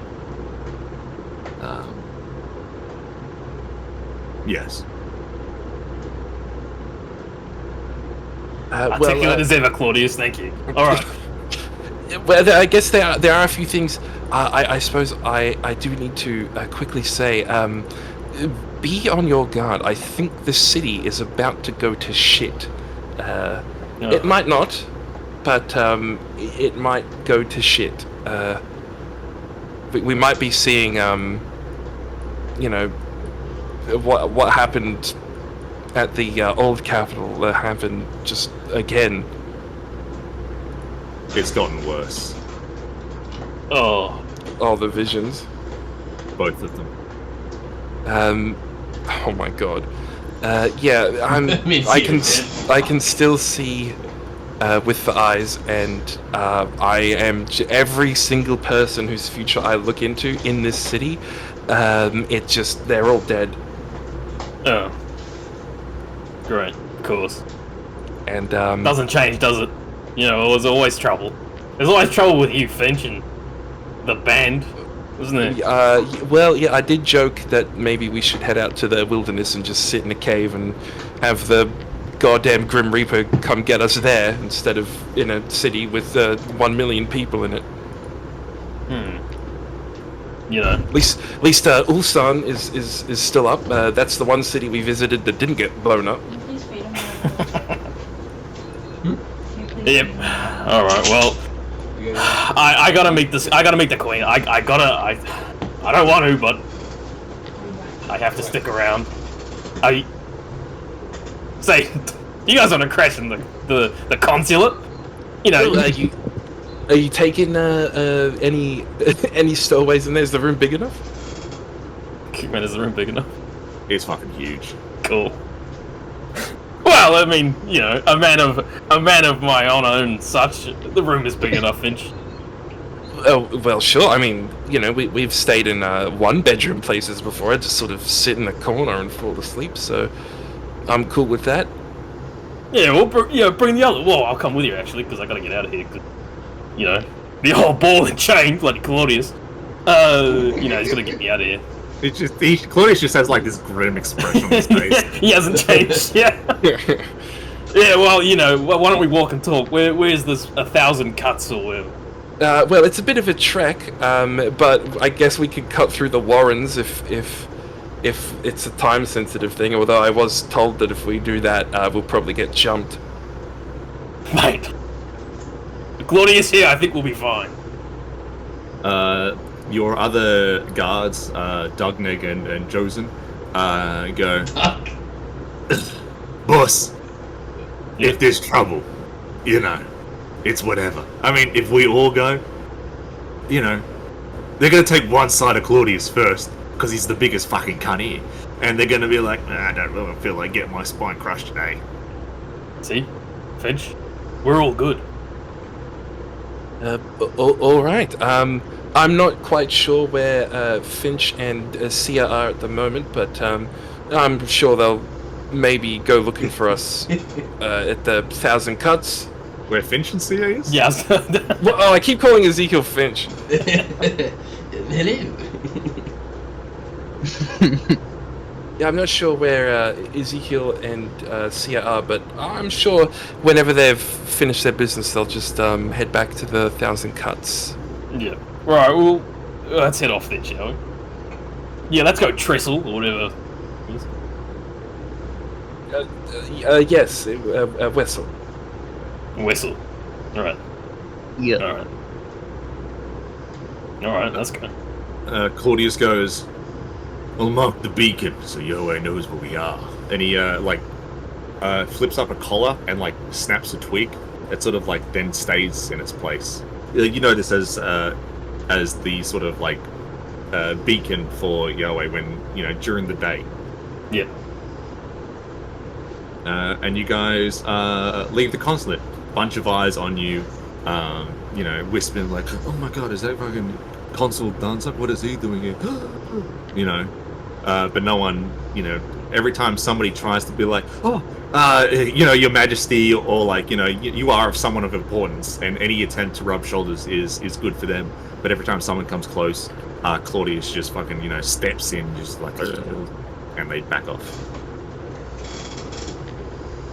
Cool.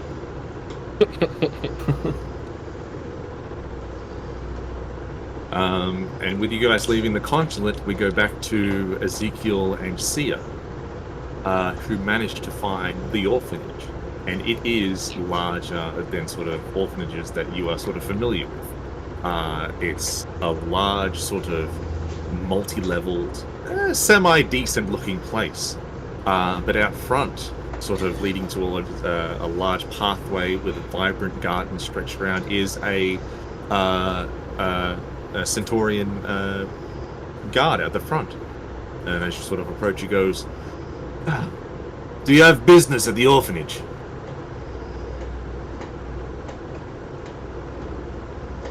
I wait for Sia to speak first. I was muted. Yes, we do. "And what is that business to speak of?" Looking for a friend, and we've been told that they may have a family here. "Ah. Well, if you tell me their name, I may be able to help."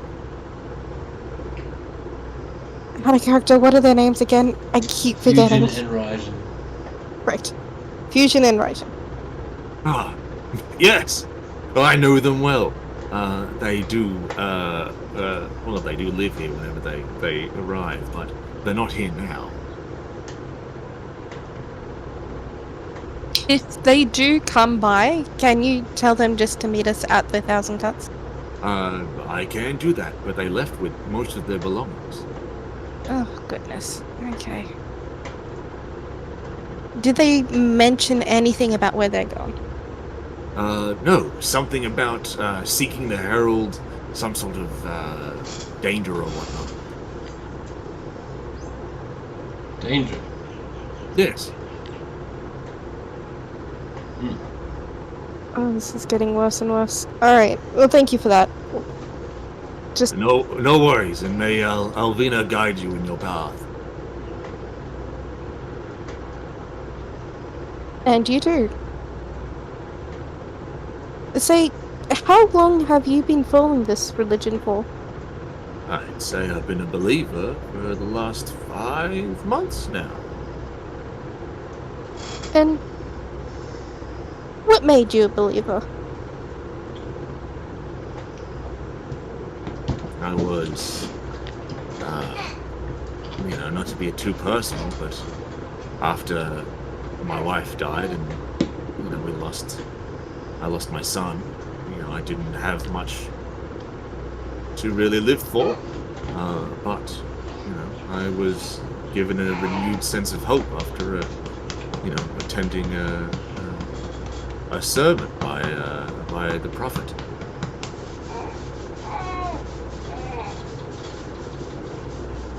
And what did the prophet look like? I could not tell you. Maybe no taller than your cat friend here. It's hard to tell. They were covered in a hooded cloak. But the prophet was a lady. She had a very nice voice. Alright, well, thank you very much for your help today. And as I said before, if you do happen to see them again, please tell them I'm looking for them. I will indeed. Thank you. You're welcome. Alright, I guess after stepping away, Ezekiel... Our next step is probably just gonna be straight up looking for these prophets. What was that? Sorry, you're going to be searching for them? Probably going to be the next step, but I'd rather not do that until we have everyone. You think it's going to be a bigger situation than we maybe originally intended? I'm concerned that we could walk into a trap if we do so. Look, surrounding all this secrecy, the aggression towards us not finding out who this prophet is, I agree. You don't think that Gar would know who she is, right? Like where she is? I don't believe he would know much. If He doesn't know what she anything, looks like. could potentially know where the next sermon would be. That's good information to know. I'll ask him. Excuse me. Yes. Yeah, sorry to interrupt and to forget to ask before, but do you know when the next sermon is? I presume you practice your faith often. I practice my faith every day. The prophets say that if you pray 3 times a day, avouching the wisdoms of Alvina and Kashotan, that your days will be full of truth, hope, and forgiveness. Well, that's good. Do you know when the next sermon will be? No, but we're normally told there's a cry that comes around as the sun is setting. I do know that the sermon will be provided by the High Hierophant. Right, and when's that? I don't know. Well, if there's a cry... Oh, when the time cry. Yes. Sorry, I misunderstood what you meant. Alright, well that's good information to know. Thank you. But just be warned, if you go to, if there is one, these last couple of weeks, these events have been a bit rough, rowdy. Right. As in, fights break out? Yes, those of other religions are starting to get afraid. And in their fear and ignorance, they do not have the open mind to welcome Alvina and Kashotan into their heart, and so they lash out in violence. That's involved. Not yet, but it might get that way. It's only gotten worse, and the elves aren't making it any better. Right. You don't trust the elves? I know some, but these, the refugees and the enclaves are, still hard stuck in their ways. They are not they're not the top of the food chain anymore. You know, Of course. We've heard of these enclaves before. What are they? well, they're the elves. And then he looks at you like, how do you not know? Are you not from this land? And she kind of gestures towards Ezekiel and herself, and she's like, we are very much not from around here. Forgive me, but you, ma'am, it's hard to place where you were, but if I were to place where your compatriot is here, he would be from the Ragash. Is that not correct? Not for a long time. We've been traveling quite far recently. Yes, quite a bit. I guess the short end of it is that some of the other races within the Peruvian Republic, as it was known at the time, finally had enough and revolted. And then we had the rebellions there, and that died down for a little bit until one fateful day, a child was killed of one Polinial Whitesnake, who led the eventual crusade against the elves, and those that didn't flee to the sea fled here. The queen gave them, refugee sort of stages, allowed them to settle within the city to get away, because they were being, genocided. Not that they don't deserve to be genocided, but if one were to look at it, thousands of years of mistreatment towards those that aren't of elven kind does breed out that sort of course. thoughts. There's xenophobia there. Yes. Alright. But unfortunately, because they decided to flee into Arcosis, proclamation came down from the Peruvian autarky, as we call it now. They are now no longer counted as true-born Peruvians. It's a sore spot for them. Wow, so they've lost their identification in some way. Yes. Identity, sorry, not identification.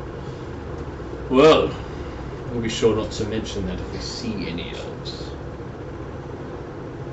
Well, you'll know Peruvian elves from the regulars because their accent is still rough, and when they speak to you, it's condescending. Yes, I always felt it was arrogant, right? Yes. But that is how their culture was. It's hard to break a bond like that. Alright, well thank you for your time. No worries. Should we go to the 1,000 Cuts? Meet up with the team and for the group and then see where we go from there? Sounds like a plan. Alright. You guys make your way back towards the 1,000 Cuts. Can you guys roll a perception check for me? Okie dokie. Is that just those two or all of us? Those two. Natural 20, mate. 19. You notice that you are being followed. From which direction behind us? Yeah. Don't be too alarmed, but I think we are being followed. Mm-hmm. We want to do something to avert, possibly. How many, or are we able to tell, how many, or if it's anyone we recognize? It's no one you recognize, or not so much you recognize, but you notice that you're being sort of followed a pace back by a group of maybe five guards. Guards. Yeah. Like the Centaurian guards? Yes. That's concerning. They following at your pace, but they're about 60 feet back. Well, what do you think? Are we confronting them, or...?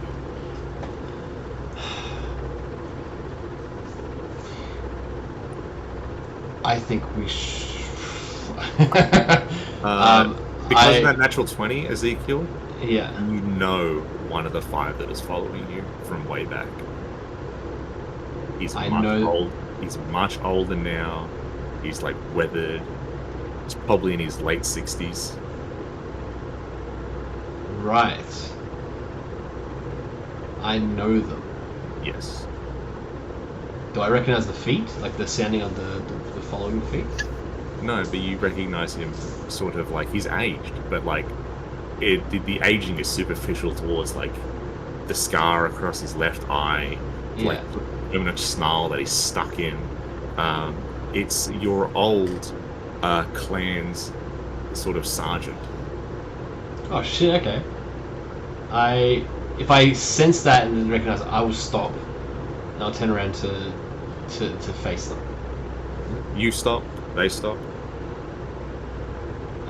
Do I remember his name? Or what did I call him? Just did I call him just Sergeant? Or what? No, you called him Snarls. Snarls. Thank you. I go, Snarls, is that you? You see that he kind of he's like tilts his head, he's a bit confused. Doesn't really look like someone's called him that name in quite some time. Yeah. It's me. It's Ezekiel. What's that relationship like? Is it good or is it not good? Or just like a typical fucking like military one? Is like, yeah, he's commanding officer. It was good. Cool. I wouldn't get away with calling him that without With if we didn't have that rapport. Yeah, okay, cool. but it was also a case of like, the Carganet ways is very fucking, Yeah. hey, do this. Yeah, cool. Very compliant. Yes. Cool. I approach him and go, it's me, Ezekiel, and I do the military fucking. I presume we saluted. I don't know. But whatever correct way to address your commanding officer. That's what I did. He looks and then he makes a gesture for his companions, and they sort of like spread out and just stand idle by. He goes, Ezekiel? Yes, it's me. You have not aged a day. I haven't aged 23 of them, to be exactly. Actually, more than that. Many years. It's a long story. And then he looks conflicted. I kind of like crease a little bit. I put my hand out or my arm out for like a handshake. He reaches out and shakes and goes,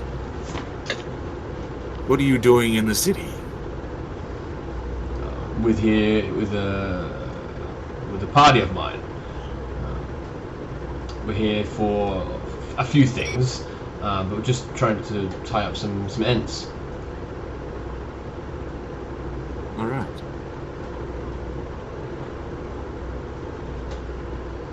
Stay safe, Ezekiel. Are you? That sounds like an omen. Is something? No omen, just good tidings. He claps you on the shoulder, he gestures to a group, and they walk away. Finch, the future just got better. Do I know which feature got better? Both of them. Alright. I go back to see it and I go, that was my old sergeant from my clan. Oh, well, that's good. It is Glad good. that didn't turn out much worse. Why would you expect it to go worse? Or when you're getting followed by a bunch of people in the city, it usually turns out a lot worse, but I'm glad that wasn't the case. No. When there's something that I know, it doesn't go pear-shaped. It's when we follow things up with the others, it always goes pear-shaped. I Well, don't know why that is. No, let's that's, go. we should probably hurry back home, right? Yeah. Right, let's do it. You guys make your way back to the dozen carts.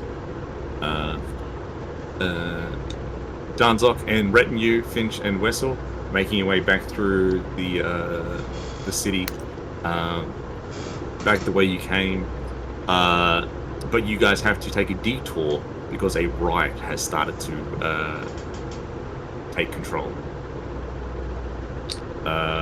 pushed by and made up of largely elves, sort of chanting words and slogans of, fair treatment, better wages, that sort of thing.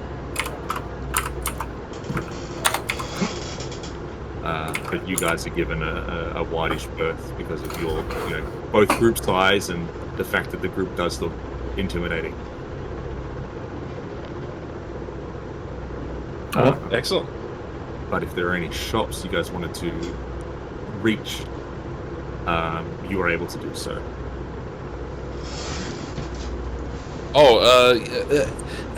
Danzok, how much spending money did you bring? Claudius, how much money do we have in the coffers? Consul, we have as much money as we brought, which I think is enough. Alright, Finch, enough. Ready?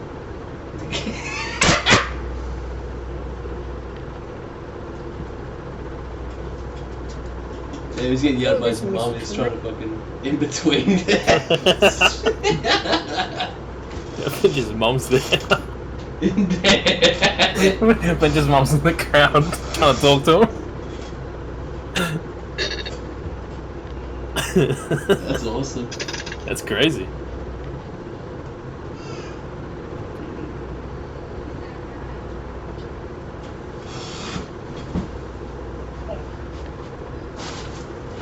Wessel, can you roll for me a perception check, please?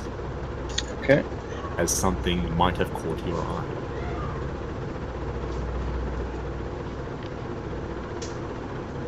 It's a 10 on the dice. I think that's a 17 off the top of my head.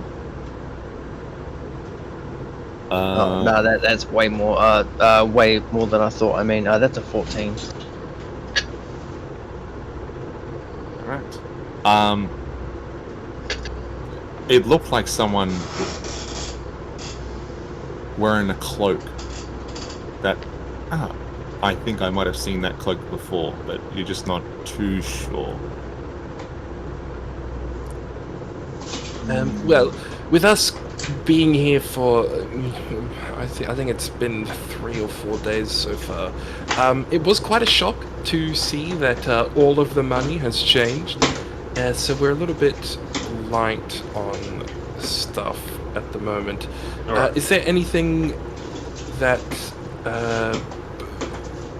maybe needs doing or something for a little bit of money? When did the money change? Are you looking for a job, is it, Finch? Well, it's just we have all this gold and we have a little bit of platinum also, but it's all just sort of worthless. Why? What do you need to buy? Well, just general supply. What if one of us gets really hurt and we need to get a doctor? What are we gonna do? I'm just totally. I struck complete and absolute total luck when that guy decided not to charge me for that message. I have no money. Well, or why don't we overlook? We'll see if we can, see if we can sort something out with getting some supplies for you. I mean, we do still have that quite fat diamond. We might be trying to see if we can find a buyer for that. Well, let's just have a look. What maybe they'll be cool with it or something. Yeah, sure. Just don't want to get caught out needing money when we do. I'm just totally thankful that everything so far has been free. The 1,000 cuts is complimentary from the captain that we rode in with. And you get to stay with me now in the nice room. Yeah. Well, alright, we'll get some supplies then. Go on. Where is it? I have no idea what this place is. Well, just more so, I just wanted to know what your situation was like. Money-wise? Yeah. Good. We have enough. Excellent. Well, before we discuss anything further, we'll meet up with the others. But All right. that is an immediate concern, especially before we leave, Right. because we've hopefully hired a crew with an airship that can sort of take us around. An airship. Yeah. Okay. Well, I'll talk to Yue, see what she thinks. She knows about all this money situation and stuff. Who is Yue? Oh, she's like a, or maybe like a spy master or something like that. Just one of part of my little close group. But she tends to keep an eye on things like that. Oh, she's in the inner circle. You could say that, yeah. All right. In the inner little ring. Yeah. Well, have you spoken to Oza recently? Oza? Yeah. That rat. The last sort of message that you received from Oza was a declaration that if you did not return the town and its occupants to the eternal sun, your body would be broken upon a rock and then splintered with steel. Yep. Don't like Oza. A rat. Oh. A cretin. Well, I can't tell if that's good news or bad news, but I did find out that he's currently hunting for us. Well, when we get back to the Thousand Cuts, I'll catch you guys and all up, because wherever you guys have been, you clearly missed out on a lot. 20 years, yeah, a lot happens. Yeah. The ships don't even go on water anymore. It's all crazy. Yep. I couldn't imagine what it would be like to come back and not know anything that's going on. I mean, look at all these elves here. I have nothing against elves, right? You know, I don't want to, you know, I say that kind of, you know, hushly because we're in a town full of, you know, refugee-hating individuals. You know, I have nothing with elves, Finch, but there's a lot of them around here. Do you know about the situation with the elves in their exile? Only a little bit, yeah. You're right. We need a big catch-up. You guys have walked and talked, going past, but you have sort of found along this journey the shops that you would like to go, or like have importance of things that you may need. So that's bookmarked in memory for later. Making back through the main road to the side main road, back through the port, past and into the hangar where that large ship is, and you see sort of talking to a bunch of crew members, the captain. You see Anastasia sort of like off to the side a little bit. She's sitting down drinking tea. The captain notices. He goes, "Finch, hey, Wessel, good to see you. And who is? Are these others coming onto the ship as well, or? Well, maybe we'll figure that out. Maybe not, but I've just met an old friend. Is all. Ah, your friend is doing quite well for himself. Finch, who is this individual? Well, this is the. Is this my replacement? Is he? He's a bit small, isn't he? Well, no, not at all. He actually found us while we were on our way to the city and picked us up with the airship. Oh, he's... Yep, alright. Okay. I'm the captain.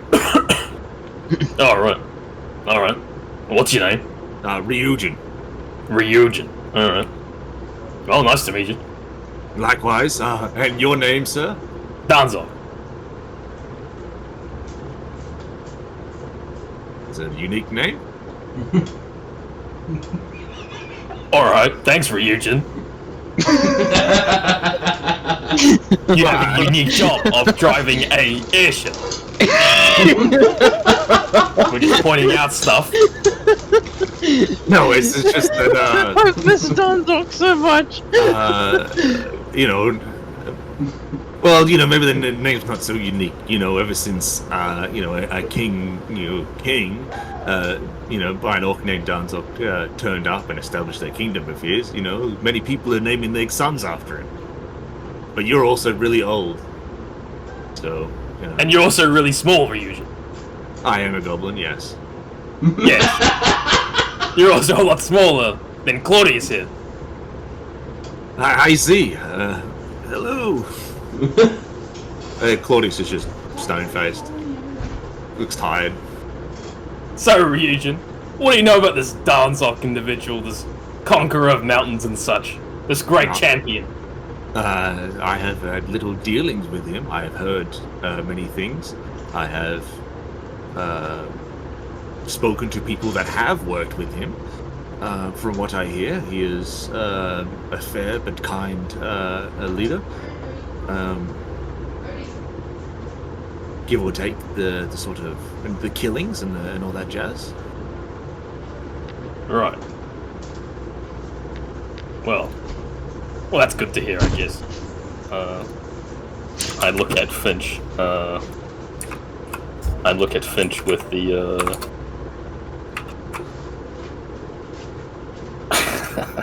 I look at Finch with the face that's in the D&D chat right now.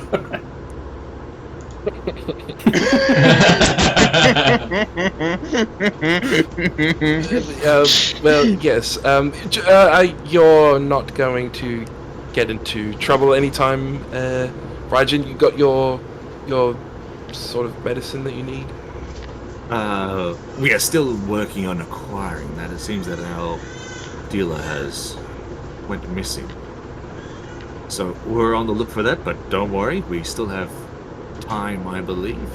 I'm just getting the ship in order for us to set sail and whatnot, stocking up, all that sort of thing, putting out new flyers out for people to hire to work the ship itself. It's much lighter ship, needs much more, you know, hands on deck sort of thing. Well, if you need any help, just be sure to ask us. We're probably going to change where we're staying to the consulate. Is that very far from where you're staying? No, we're actually staying pretty close to the consulate, actually. Oh, well then that's good. It means that if you run into any issues or need any help, we're not going to be that far away. No worries. Oh, one thing is, if you see Sia, let her know that we've modified one of the rooms to be an official sort of temple room for her. Oh, okay. Did she ask for that, or did you sort of just anticipate that she would have that need? It was actually my wife's idea. Oh, I'll be sure to let her know. I'm sure she'll appreciate that. I hope so. Let me tell you, Finch, the tab, it's running up. This shit's getting expensive. No, all good. We are trying to offload some of our treasure from our stay in the labyrinth, and hopefully we'll be able to sort of get everything back to zero sum. Oh, good. And you did take everything of yours off the old ship, correct? Because that ship's going to be scuttled. As far as I know, yes. You've checked the ship also, right? Like there's not just like a guy standing in the corner just like waiting for someone to ask him to leave who's still on there. No. The ship is empty, wink wink. What's wink wink? And he goes, the demon in the ship. I thought that was a part of it. Well, yes, but you know, the ability to free it is there. I don't want to. I'm just gonna set it all on fire. Oh, okay. Is that like a money thing? No, there's no. I don't have insurance on it, but the class 1s aren't made anymore, and they are. They're not good ships. Well, You can't sail that ship with a clean conscience. Unlike this one, well, you can. well, good. Well, I'm gonna keep going back and meet up with everyone else. You know, be aware of any shadows that decide to move, and no alleyways. Say Ryujin, Yes. if a certain generous co-consul of a certain area of the mountains were to pay this tab, how much would that be? In stage, how high are we going now? You can see her mouth moves, but like no voice escapes. And you see Ryujin just nod his head, he goes, Well, we're running up to about 40,000 platinum. Right. Yeah, it's a big tab. I thought this was a quid pro quo sort of deal. Okay. The ship itself, like just the base of it, the woodwork, that was free because I won that in a game of Mahjong. It's everything else attached to the ship. Right? The ship don't come with none of the equipment. It don't come with none of the furniture. It don't come with utensils. Like, I gotta requisition at least 3 wizards to help maintain the arcane structural integrity of the ley lines of the ship, because that's how the ship this class of ship is fueled. It's fueled by arcane magical resources than it was the old way. So that costs, I can't just have the ship. They jumped the artisans jumped fucking high for this sort of ship, so it needs a minimum of 3, higher class, arcane casters, and that costs quite a lot because those cunts are fucking picky. Not only that, I gotta find a bunch of new crew, and the crew. Oh, alright, Ryujin. I didn't want to receive, I just wanted to know. Alright. Alright, Finch. Well, why don't we keep going then? Yes, we will we'll talk later. See you around, Captain. Likewise, it's good meeting you all. Ludius. and then he sort of turns and starts talking to a bunch of ground crewmen. Finch, what's wrong with a horse and cart? 40,000 platinum's shock. Well, I don't think that's what we're paying. He was getting this ship regardless of us joining. It was just more so that when he picked us up, we sort of just did a little bit of a handshake deal that once we got to the city, we would employ him and his crew, and I see. So I don't think you're we're not paying... going to pay for that. But you are I don't think we're buying him his own ship. But no. you need to be paid for his service. Yes, yeah. I see. I did not realize that his bank account was quite that in massive, the red. though. Well, I don't even know if he's in the red, to be honest. He did have a ledger. I was more concerned with the part that referenced the bodies than the bit that referenced the money. Right. But yes, we're not. No, we're not buying him a ship for Christmas or some shit. Okay, alright, well that's a relief. I think he was more so like, we want to get started soon so that we can stop being 40,000 platinum in the sink. I guess that would explain all the yapping about the ship's construction, wouldn't it? Yes, and then that does remind me that I have been so focused on meeting the Queen and keeping the captain alive that, we actually do really need money, because we need to pay that man, and I fear that he will die a horrible, poverish death if we do not pay him soon. Well, let's keep going back to the 1,000 cuts. Yes, yeah. Where is now, this place? Oh yeah. it's not much further if we're bumping into the captain. Oh, okay, well, that's good. And it indeed does not take that much longer to pass through the rest of the port out the other side, and you guys make it to the Thousand Cuts. Who's standing at the front door is Evander. Oh, are you waiting for Sia? He just nods and then goes inside. What's his problem? Don't mind him. He's dead. Oh, yep. Yep, had to deal with a few of those. Yep. Sia and Ezekiel already still at the Thousand Cuts, given complimentary sort of late lunches of sort of the same thing that you had for breakfast. Variety is not that high at this place. There's nobody else in the Thousand Cuts besides you guys and the barkeep, and then Evander enters, and then just after him, so does Finch, Wessel, and some new people. I'm like halfway through this fucking soup thing, and I'm like, this is quite good. You've done a good job here. I'm just gonna keep smashing through this this soup. I would like to send Evander to do stealthily try to find the other two, Abrasion and Fusion, before Finch and that get too close to over here. We should have done it from the beginning. Evander I don't know where he was. Evander goes, do I need to kill people? No, I just need to know where they are. What happens if they're in trouble? If you can save them without killing someone, please do, but if it's necessary, just save them. It will be done. This makes my life hard. And then he walks.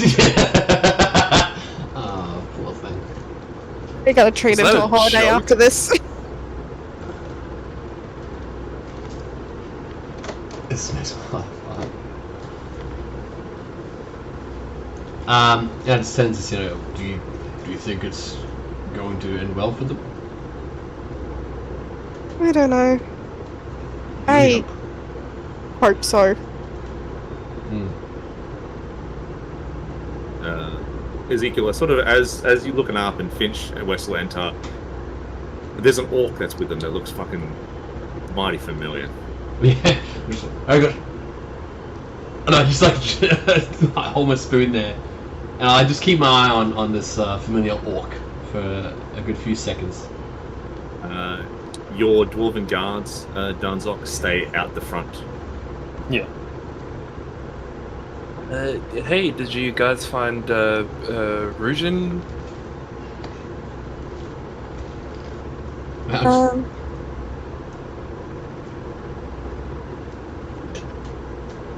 No, we did not find them.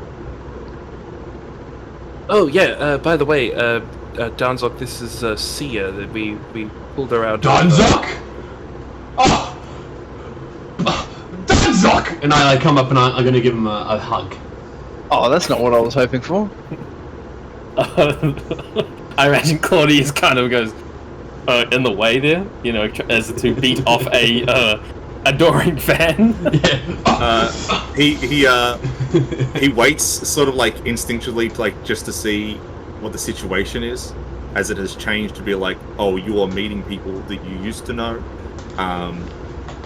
He's clocking that Ezekiel being a cat person fits the description of somebody you were looking for before, and he just sort of goes off, and that split second of like you're not going, oh, you're Ezekiel, he steps in. Sorry. Danzo, it's been. I thought you had died. Man, is he still wearing the crazy colors of the stupid cat thing? No, he is. I haven't seen it here anymore. The armor is like very plain, very like something you would normally buy. He does not have the seaweed hair. Yeah. Cat. Do I know you? It's me, Ezekiel. Well, last time I saw Ezekiel, he's god ugly colours on. He had a weird fish thing going on. Well, I've lost that. Do you want me to powerbomb the bartender or something? I'll do it if you need me to. It's me. Right. What happened? Alright. How are you? Okay, Ezekiel, if that's your name. Of course it is. Why would you doubt it? Claudius steps back and towards the door. That's a large man. Well, not man, but large person. Alright, Ezekiel. So, if you are who you say you are, do you remember a certain fight you had with a certain troll? Yes. And, if I were to know you, and I were to offer you advice on how to deal with said troll, I know where this is going! Yes. what advice would I give you and then you would proceed to ignore? Well, it's possibly something to do with fire, maybe a torch of some sort. Look, let's not bring up the past in that sense. You're a champion. That's pretty cool. I was there for that. Remember that? Alright, Ezekiel. He's deflecting. It's got to be Ezekiel. That is true, Finch. I do. That does sound like Ezekiel deflecting and getting caught in a loop of argument about nothing. Finch, why aren't you telling him it's me, Finch? Finch, Well, I've been waiting the whole time. Well, he doesn't seem convinced. Well, that's not a me problem, is it? Well, I Danzok gave doesn't have Danzok a the problem. information. He's decided what to do with it. Right. Well, what else could I say, Danzok? Well, there's lots to say, I guess. We had that conversation about the gem. Do you remember that? You're in his eyes gem. now. Ezekiel, that was 20 years ago. I have no idea what you're talking about. Right. Ah, yes. Okay, I do. That makes sense. Well, the other thing is, I find very odd. Finch not aging. I don't know what deep gnomes and their,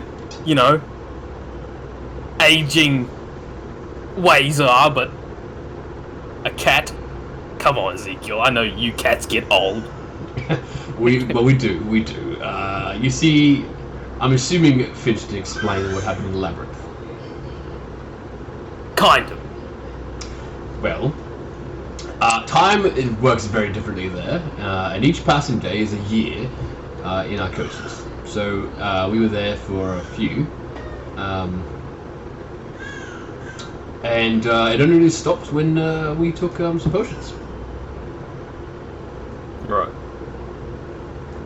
Well, I will ask you this, Ezekiel. This was the thing that convinced me that Finch is who he is. Yes. Do you remember anything about a certain giant pizza or meatball? Yes, the servant. You guys blew it up, making something horrific. Yes. What? And I'd rather not explain it.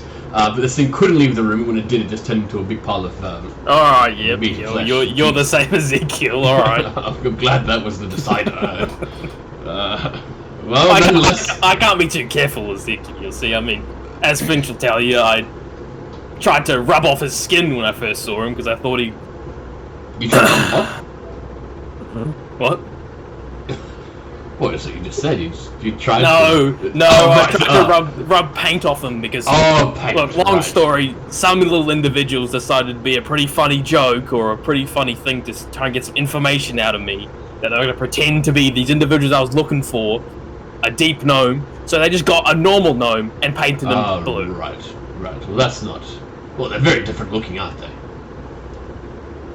Well, you look at Zeke, you look at Finch's nose, and look at another, normal gnome's nose. It's very different. it was very convincing, Ezekiel. I feel that they put in a lot of effort into the appearance. They had paper mache, they had blue paint. I had no idea where they got that from. Oh, well, right. Okay, wow. Well, I'm glad that you found It's Finch. ancient technology of gluing paper together. Oh yeah, you guys don't know what paper mache is. You guys have been gone for fucking 20 Yeah, what years. is this? What is this? I don't know. Well, essentially, it's when you get paper and you just clump it up into some type of adhesive and you stick it on things. Gives it an appearance of something else. Oh, it sounds very In- convincing. Anyway, I'm not going to get into the nitty gritty of paper mache. Anyway, how are you No. guys going? Like recently or 20 years? Well, I mean, 20 years for me. Oh, right, Yes, so this is Sia, the person we found in the labyrinth. I'm so sorry. Sorry. She's your replacement. Hi. Thanks, Ezekiel. Oh, nice to meet you. She's a sorceress. A sorceress, eh? You replaced me with a sorceress. Not quite true. We What's thought you this died. replacement thing? Yeah, Well, what is you that? know, it just seemed you guys seem to move on pretty fast and I get crushed by a rock. ago! Oh, yeah, that's true. You do have That's to like, remind me. There's a week. But a week ago for you, and 20 years for me. I understand. Well, look, I watched you die.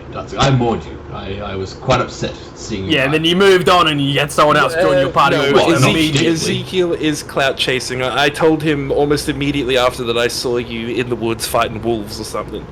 He like did that's not think you were believable. dead. Like that's believable. He thought you were dead for like a whole hour. That was it. And he moved on. Oh, bro. an hour. Oh, come on, an hour over a week's pretty good.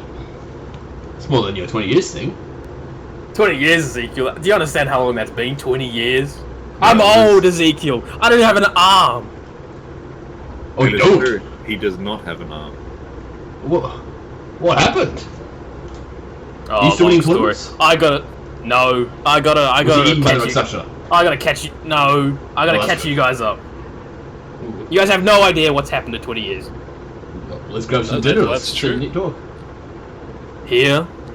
Well, do you not trust Not, me? not to be rude, Ezekiel. You're a man of culture now. Right. What do you mean? What do they What's- serve here, Ezekiel? People, I presume. We usually come in and get fed. Oh, you're I still just quite had funny, are you? Oh, okay. I'm only jesting. No, we had a soup. Oh, soup. What kind of soup? Oh, it was filled with something. I believe it Oh. was a meat or a chicken or something, yes. Excellent. I haven't had slop in years. Give me 2. I'll get the button. 2 of those soup, please. Complimentary for my friend. You don't need to yell. I'm still quite right here. Ezekiel, I see you're still antagonizing, retail workers and such and hosts. I don't I don't antagonize anybody. Me and Sia went to go find our friends, and it was quite level-headed. And they're right. Have you told Sia about the bill you racked up that forced me to fight? You remember that? Well, we both. No, we didn't mention that. That's probably not needed. You didn't mention that. Steer went into Ezekiel's head and sort of got bad vibes, and we kind of just thought that was enough. Yep. Bad vibes. That's an understatement. Well, what she saw was an interpretation. It wasn't actually truth or real. So she doesn't know about all of the hijinks that you got us into.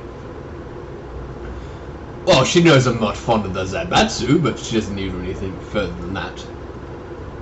Which, by the way, they have their own place now. They have their own kingdom. The Zaibatsu? Yeah. Well, Yeah, we heard they have the 8 crowns. well. So as far as I'm concerned, Let not me wishing that. catch you up with all of that stuff and the current politics going on. I mean, Oza got brought up before and Finch couldn't believe his ears. Yes. Uh, what- Barky The goes. vile venom I was spewing about our former compatriot. Barky goes. Here's 2 of our freshest broth, just for you. I'm gonna say my lord because you do look nice. No, just call me Dunslock, whatever. All right. Do any of your other compatriots want anything as well? Claudius, do you want some slop? There he goes. Yeah. Yeah. Yep. Oh, I can't leave our Dowie friends out there. Claudius, can you go see if they want some slop also? They're gonna have to stay outside. If they come inside... Well, they can eat their slop standing up. I mean, well, yeah, they're more or less sitting down most of the time, aren't they? Look at them. Small. He cracks like a small smile, and he goes, That would be the case, Consul. But if we want a more private matter, I suggest we close shop and bring them inside. Say, We have Barkeep. enough to pay them off. Yeah, Barkeep, can we pay for the day's service or whatever you would make? 50 gold? Yeah, alright. Do we have that, Claudius? "We have that." Alright, well, pay the man, Claudius. Go on. Claudius pulls out like a small like satchel that he puts on the ground. He like opens it up, and it just opens, and then like reaches in, like half his body goes in before he comes back out with a large, wealthy, extravagant-looking golden fucking chest. It just boom puts down on a nearby table. He opens it up, and it just shines with gold. And he picks out one platinum piece, and he goes, "You owe us 50 gold." He closes it up. And puts the chest back in the sack before he puts it away. He mentions for the two dwarven companions outside to come in, and the door is closed and locked. Alright, well, these are my two other guards there. We've got Dunig, and we've got Joseph. How are you doing? Nice to meet you. Likewise. Anyway, boys, take a seat. We'll get some slop sorted. They get bowls, and they immediately just like start taking their plate off, and just start hoofing into it. Now. You would know that in regards to meals, you guys try to take like the slop over like the exquisite stuff every time. Yep.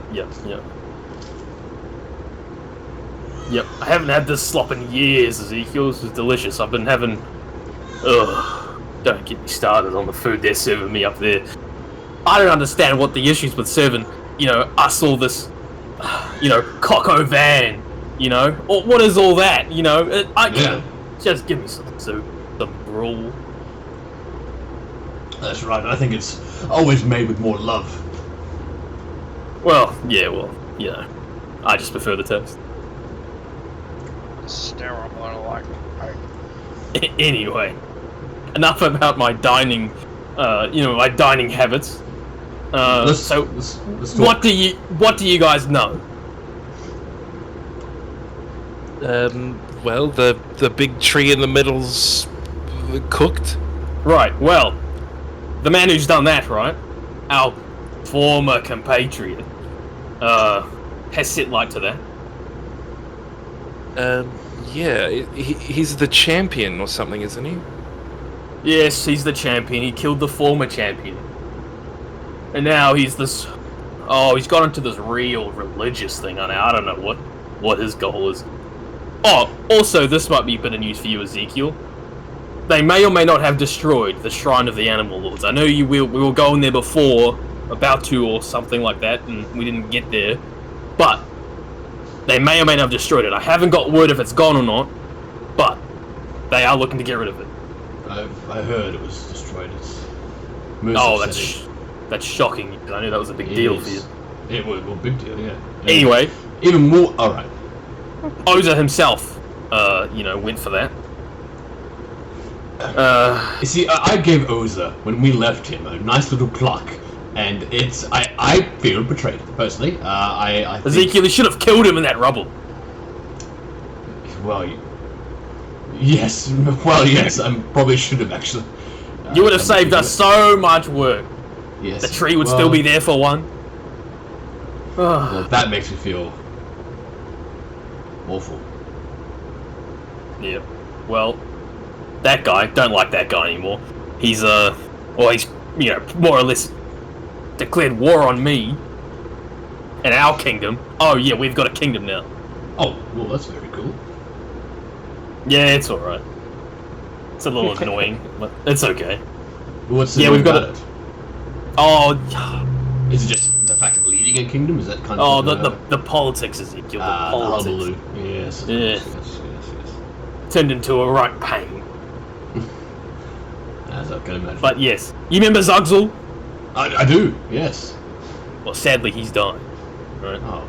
There was this big war. Okay, this big war with the Darakul. Have you heard of these? Have you heard of these bloody nasty undead individuals, the ghouls? Yes. Only by name.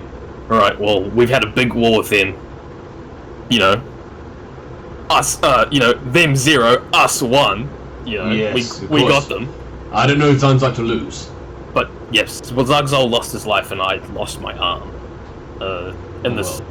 In this fight, but we Well, I won. mean, we got yeah. them in the end. On the history books, you don't have losses on your record, just physically. Yeah, well, I stopped following the record long ago after I got puffed out into the realm of the south. You been there? Have you guys heard of this place? I don't think so. No. Yes, you Anyway, have. Oh yes, I have. Yes, I have. Oh yes, of course. Yes. right. Well, when I was there, right, that's where I came out of this, after this labyrinth situation. I came out there. I had to deal with some wolves, as Finch said about you saw, or as he saw me fighting wolves. That's true. And then I came across Claudius's old group of individuals, the Legion, right? And the small group of legions that were left were from the ruins of this place called Middenheim, right? Right. A big attack there by Tiamat. You heard of this individual? Tiamat? No. I don't think so. No. Anyway, nasty deity. Anyway, God. massive mess. Yes, massive mess of that place. So we left and we went back towards Arcosa, right? And I went back to the mountains. Oh well, actually, before I did that, I killed bloody Claudius's old mate, bloody old leader Tiberius. Have you heard of this bloke? Tiberius. Yes, I killed him. Didn't I, Claudius? Yes, you did, Consul. Yes, well, he wasn't much of a fight, to be quite honest with you, Ezekiel. I fear you could have taken him. But of course I would. I doubt it. Well, No, you heard him. You heard him, Ezekiel. Well, if he doubts it, he then I doesn't trust get to him. determine that, does he? I feel. Claudius, ignore Ezekiel. He likes to antagonize people. Okay. Yes, Consul. I'll just listen. Continue, Dunzock. Right. Well, I killed him. Anyway, so now I'm the leader of this legion of this group. Claudius is, Missed dance. Claudius' leader, you could say. So now, and then after that, I've met up with Zugzul's daughter, Glasha. I think we may have maybe we meet during that one of those fights. I think where you fought that troll. I think she was there. Right. Anyway, we meet up. So we're both co-consuls of our kingdom, Vestafidus, right? Right. Is she like your wife or something, or? No, don't say that. No, like a sister. Oh, okay. Oh, right. Yes. Okay. I apologize. A wife, what the hell? Anyway. Well, I don't know. It's 20 years. What? What the hell? Anyway, so Oza, warlord, right? We knew I think we were still in a group when he became the warlord, right? And now he started a war against the Zaibatsu, right? And he's killed the old champion, and he's burnt the tree. Right? The burning sun. You remember the burning sun? Yeah. Right, they burnt the tree. Where was it? Burning tree, alright. Well, anyway, he started his own king. Now he's the eternal sun now. You know the bloody the fanatics? Yeah. He leads that group, you see? Nasty guy though, he's turned into a nasty individual. He's gonna pay for the crimes, and I will ensure that. How did he lay claim to the sort of the entire north? Well, from what I heard, it was lots of manipulation, killing. Because Oza, we didn't really see Oza into his peak of I feel like when he got into the control of became a warlord and got a bit of stuff under his belt. I feel like he kind of came into rule and started getting enough control where he eventually found himself near the top, right? So when he became a shogun, that's when it went wrong? I guess so, and I guess he started preaching all the right words and saying all the right stuff and getting people behind him with all his fanatic zealotry talk. I don't know. Look, I know that Oza guy is a rat, a cretin. I couldn't believe him when he declared war on me. A friend. One of my only friends, because you guys were gone. But, you know. Anyway, enough about him. And then, so, you know how I was saying he declared war on the Zaibatsu? I think Finch mentioned this before about the 8 crows, the crows, what were their names? Bloody hell, the 8 crowns, yeah. Anyway, that's their thing now. Usual Zaibatsu stuff. They just fight each other? Yeah, they're just in a constant war, and we're kind of caught in the middle between that, because we just want the mountains, you see. I mean, they didn't hear this from me, but, you know, Claudius, cover your ears, but, you know, they're, we're here about the delegation between those, so, that's what we're trying to sort out while we're here. That's why, you know, you've come across us. You're right. We're trying to start some alliance so we can at least have some sway in this political matter, because, as you can see, I mean, Oza is much larger. The 8 crowns is much larger. But yes, so, as of now, I mean, oh yeah, right, the elves. You know about the elves? Yes. Yeah, we know that they're refugees and they're flooding in. That's sort of Yeah, this nasty, like, white snake had some genocide thing going. It's crazy. Anyway, most of them went the other way, and then some came here, and then the queen let them stay. Alright, and now it seems to be a bit of a bad idea by the looks. The elves and everyone else seems to hate them, so... As I said before to who's the Finch... white snake? Well, he's this leader, right? He's this, what would you say, like a... I don't know what he would be. Someone with a lot of sway, I would say. Started a lot of beef with these elves, starting to talk about stuff and such. Look, I don't know much about elf politic. I tend to stay out of it. It's a bit confusing for me. But, anyway, elves are here, right?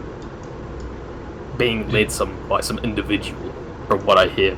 Don't know too much about him, but potentially could be looking for an ally. So, you know, could be swaying some ways with the elves. So I will need to learn on my elf knowledge, but for now, this is all I know about elves. But I tend to stay out their way. None came to Vestafidus? I think it's too bit far for them. I don't think I like the mountains. They're a bit... Yeah, well, I don't want to say elves are... They're a bit soft, aren't they? Well, yes, soft, that's what I've heard. You know, with their hair and their ears and their fair skin, they're a bit soft. I don't think they can handle the mountains. Yeah, it's for the harder folk. Yes, well, that's all I know so far. I mean, that's what's happened in the last 20 years. So you guys have missed a lot. Yeah, well, I mean, there's like, like I say, ships don't even go on water anymore. They just sort of just do whatever they want. Yeah, you should have seen that. Mate, the first individual to invent the flying airship. Mate, what a breakthrough that was. Would have been national news. Oh, what were their names, Claudius?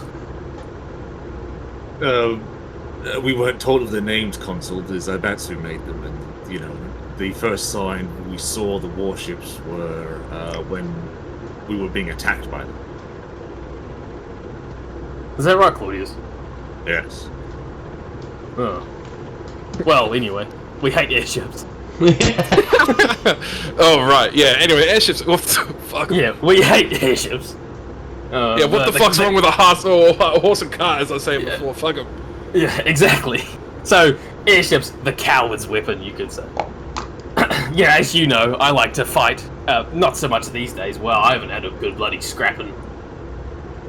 Well, since we killed those void individuals in the mountains to get back, you know, the currently known Vestafidus or Roma. Did you have 2 arms at that point? No, I had 1. Oh wait, you don't remember the Darakul? Well, I didn't know what the timeline was. Oh, of course. Sorry, my mistake. I didn't remind you.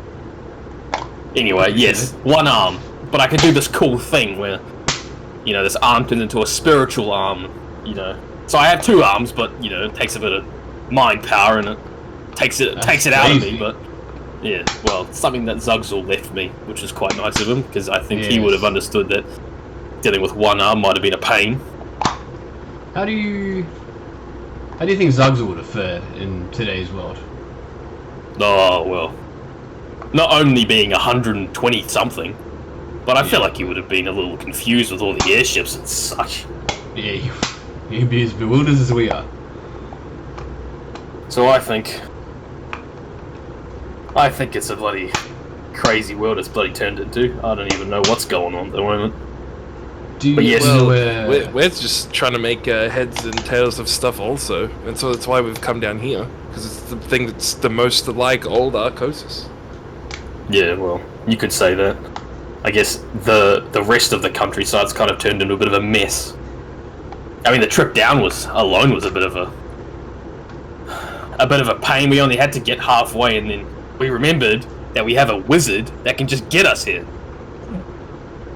Claudius has reminded me. He goes, "Console, why are we walking?" And I go, "Claudius, what do you mean? Are you out of your mind, Claudius? Don't tell me we're going to start using an airship." And he goes, "No, Console, we have a wizard. He can just teleport us down here." And I go, "Of course. Why didn't you tell me earlier? Claudius? We've been walking for bloody 6 days." May I remind you, Console, that I tried to tell you that Wang would get us there much earlier, but you said that it had been a great many weeks since you had gone on a trek, and then I stopped talking after that. Yeah, it does sound like me. Yeah, I would say that, wouldn't I? Well, Claudius, next time, you know, I understand, Console. get into it a little bit. You know? give me some reasons why we shouldn't be walking. Because if you would have said that, I would have gone, right, that's a way better idea. Well, you know, anyway, that's what's happened. I've got a kingdom now, which is, you know, pretty crazy for you guys to see. You know, last time you saw me, I was bloody underground fights and such. Claudius, you should have seen it. Claudius, you should have seen it. My very youth. cool fights. Yes, he was very good. My youth, Claudius. My goodness. You see the facial expression of Claudius turn into one of he has heard the story like 1,000 times. He just yes, Console. Well, I mean, every fight I saw sort of turned into some other shit. Did I see a single one of your fights that did not turn into some other thing? The first one. I don't know, Finch, it was 20 years ago. I don't think I watched the first one. I don't think they let me in. No, the first one was good, and then it was the Black Panther. Or Jaguar, sorry, I think. And Oh, but he was... He laid down and died. Oh, yeah, right, of course. The Rakshasi, remember those sketchy individuals? I mean, they were always nice to me, but, you know, I know you had a bit of dealings with them there, Ezekiel. You like to seem to antagonize you and rack up a humongous bill over, was it pork? Pork? Mutton? What was it? Well, there was the goat leg. That was not goat, but then there was the meals at that restaurant. Oh, I'm talking about, yeah, what was it, bloody... It was Drunken Huntsman? Was that it? Well, that was one of them. Oh, it was the sharpened table. Sharpened Table, that's... Yeah, Finch, you got a good memory. Oh, right, it's only been a week. Anyway... Rakshasi, yes, what happened then? Oh, right, that's what I was talking about. So they've moved away, right? They've gone down to this place called Dak. The same place that you got into a fight, took your arm. No, that Ezekiel, listen, it's Darakul. Those are the ghoulish people. Dakar is the town. Oh, my apologies. Yes, okay. Yes. Right, okay. Yeah, he hasn't been into it. It's been a week. Yes. Right. They've just sort of been like that. What? Yeah, it's been a week. Anyway, yes, so the Rakshasa, right? everyone got real sick of their scheming and their money dealing, so they booted them down to this place called Dakar. I haven't been myself. I tend to avoid it. I hear it's pretty, you know. It's apparently full of undead. Well, that's what I hear. It's a bit, and you know, as you know, with my arm, I point to my arm. I don't like dealing with the undead. Oh, except the Nixian Rose. Have you heard of these individuals? I've not Oh, heard. no. Oh, they're lovely folk. I, as far as undead go, the nicest people you'd ever meet. I mean, they're vampires, but you know, they're nice. They're not ghoulish. They're all there. Let's just say, okay. Where So are those they? the ones that were on the caravan on the way down to fucking that place we went? Oh yeah, you've got that, Ezekiel. Good memory. It's been a week. Right. Yeah, it has, yes. Yes. Anyway, yes. They have come to bat for me now, right? They're one of my followers, or not followers, partners, I guess you could say. Right. So we have in our little group here with Claudius and our wizard the Wang. Claudius, where's Wang, by the way? I haven't seen him all day. Consul, he said that he was going out to get some supplies. Okay. There is a riot going on. He's a wizard, so he can like do things and stuff. Look, if we are concerned, I'm sure Yue will find you. Oh yeah. Also, where's Yue? Well, with the sun up, I believe she would still be in the consulate.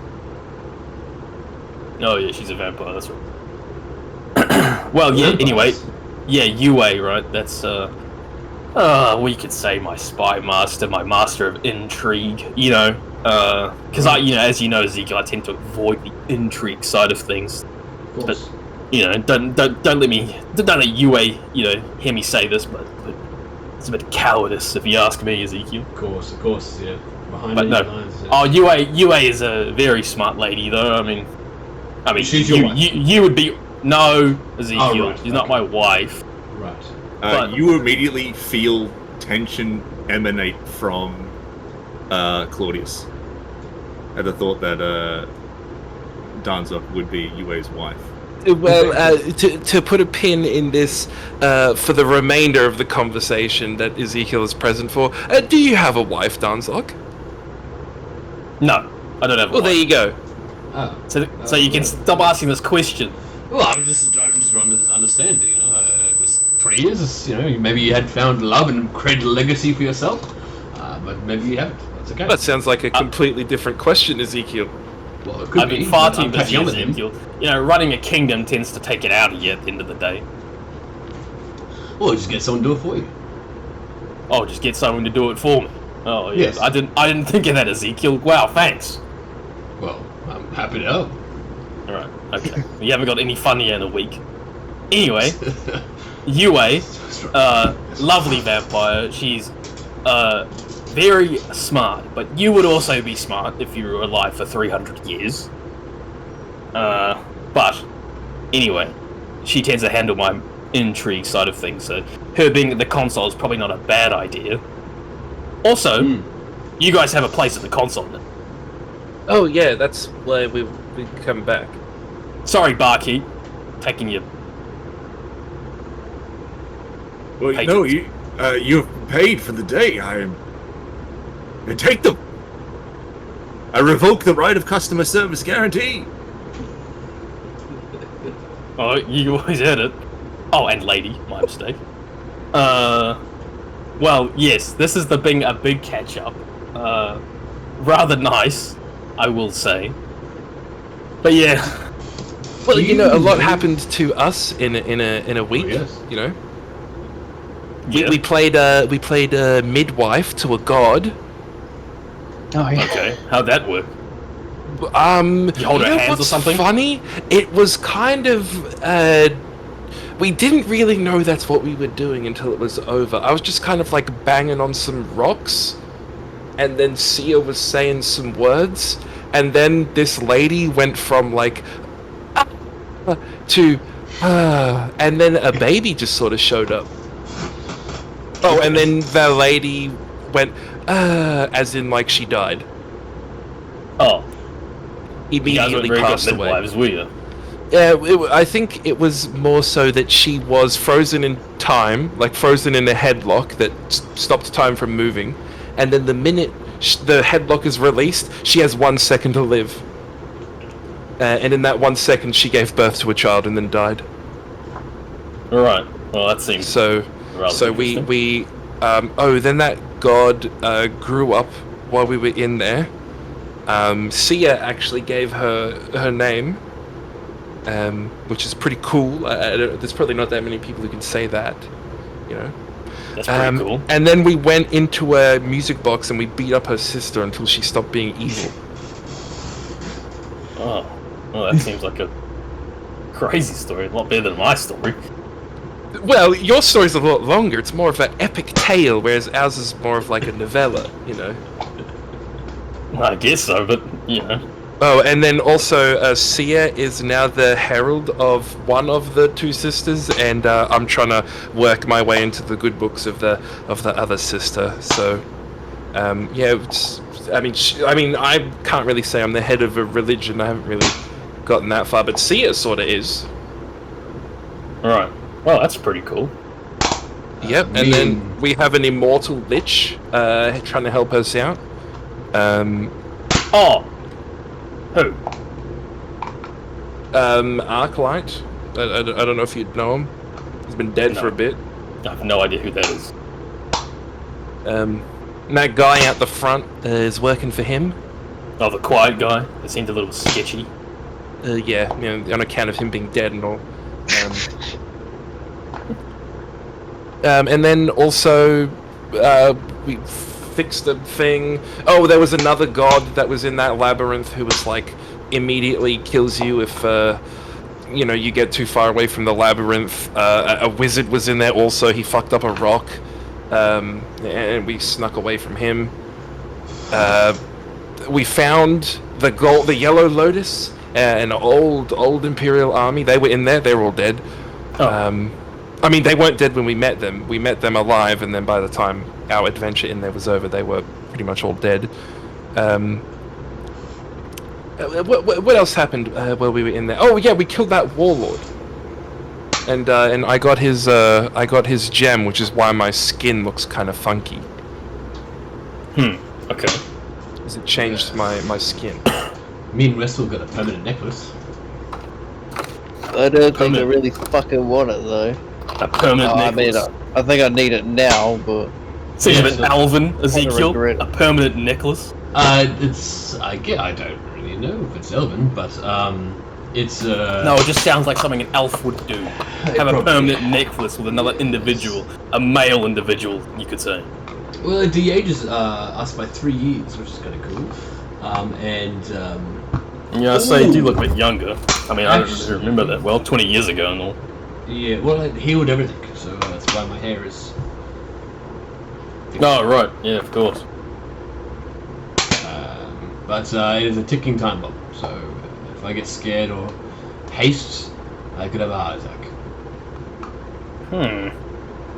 If you get scared. Well, yeah, I guess that's kind of the thing. If I were... let me stop check.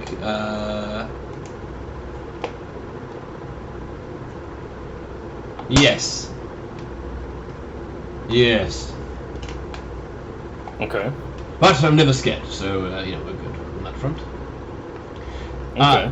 To go back in your epic tale, as you were talking before, Oza, do you know where he is?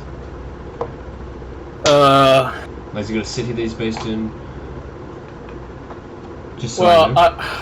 It's hard to track him down, right? It's hard to track him down because, you know, being a leader and all. Not at this point in time, no. I don't know where he is. Alright. Well, with what you've told me, I think I would like to pay him a visit. I thought the captain said he was in Hong Kong. You would know more than I would. Danzok, you would know that Oza changes between his cities. He doesn't have a permanent residence. Okay. Yeah, okay. Yeah, he moves all around. Yep. Which is why any attempts at assassination have failed. Okay. Not my attempt. I'm going to find him. Okay. Well, I don't know where he is. He moves. So. Well, he has a couple of guys coming for us. I saw them talking. Oh, well, if they're one of Oz's boys, I'm sure they're just crazy individuals that don't really have much training and just, swing wildly and... Well, no, it's someone who's gone to him, and then Oza has just accepted his help. It's the, I think, changeling who sort of dropped me that like a year ago. Well, 20 odd years ago for you, but for me was a year ago where he like left me on the road like dead. Oh, like that a guy. Changeling. Yeah. So it could be anyone. Well, yes, and also a very powerful changeling, because whenever I try to look into his past or his future, I can feel these cosmic forces sort of like putting their hands over my eyes as I try to gaze into details of whoever the hell this is. So, well, definitely someone to not mess with. Well, I'll see if Wang knows anything about a changeling with, crazy things, crazy powers. Claudius, how far away is Wang? Do you say where he was going other than supplies? No idea, Consul, but then again, he never really does. Maybe he's the changeling. Well, I'm hoping the changeling did not arrive so soon. I'm hoping we have about a week sort of lead on him. I would really hate it if he got this close. He knows so much more about me than I know about him. He gives me the creeps. Finch, the vision of the shopkeep has improved. And the vision of the captain has worsened. Okay. Well, we probably might want to head back to the consulate soon. I'm realizing that I didn't actually tell them that I'm staying there, and so they're going to send their message on what the Queen said here. Oh, yeah, of course. So, I probably should have thought of that before we left. So, yeah, probably walk and talk on our way back to the consulate now that we've gathered everyone. We're not missing anyone.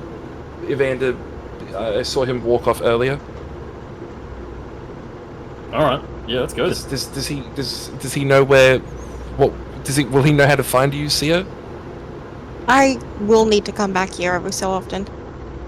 Okay. All right. Well, just we're going to use the buddy system. Stuff seems kind of tense around here, so no wandering off on your own. Right. I can't just do need that to anymore. speak with the innkeeper. All right. So before we leave, I'm just gonna request that he hold a message for Fusion, Raijin, or Evander if they come back that I am at the consulate, but they are the only three that can know that's where I am. Right. They're the only three that'll know where you are, except for me, who tells them where you will be. Of course. Oh, I guess. I don't know if this is going to be worth anything for you, but I will give him 2 gold. Greatly appreciated, thank you. Yeah, I guess I'll give him a similar message, actually, that if the response from the Queen arrives before I get to the consulate to tell them that there's been a change of place of stay, to redirect whatever message it is to the consulate. They said carrier bird, so I don't know how that's gonna work, but maybe just fucking, I don't know, say consulate, and then throw the bird back out the window or something. Or just, I guess, grab the message and just bring it to me. No worries, I'll relay that information if it happens. Thank you. Well, you know, you did say that now that we're not here, customer service is no longer guaranteed. That will sort of be an obstacle in regards to you relaying that information. So, how about let's say I sort of put some coins across the table so that I become a customer again and I can be guaranteed that service. All right, how much you putting across? I don't know. How much do you sort of how much are you sort of feeling that redirecting a message is sort of worth? Meal's like a silver piece. Yeah, sure. So- One gold coin. Sure, one gold coin and one silver piece. All right. Then. All right. All right, and if we're all good to go, let's head back to the consulate. You guys are gonna love this place. It's pretty fancy. I haven't seen the room though. I didn't realize there were rooms there, but the place looks pretty nice. go. You guys leave the 1,000 Cuts Sia as you step outside with the group.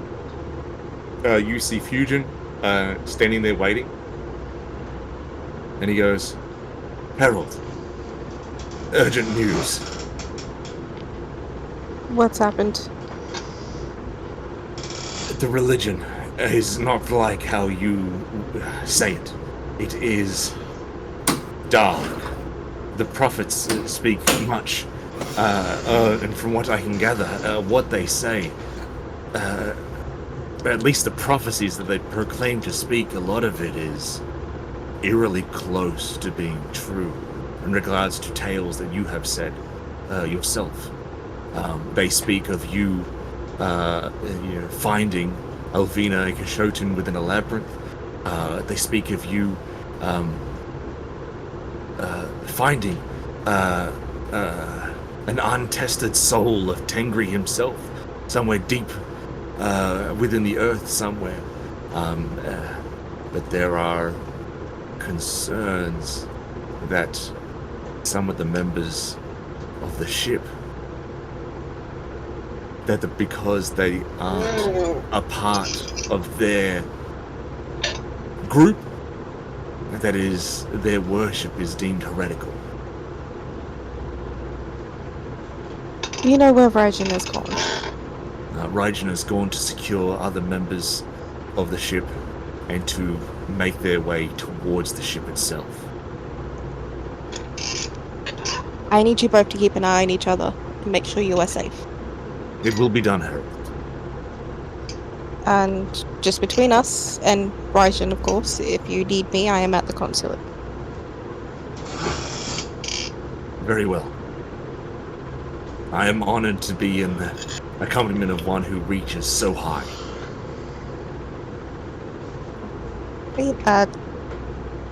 May Elvina and Kashotin look over you. Great praise. And then he runs off. I hate how bad this is getting. Yeah, I'm not really sure about them heading back to the ship.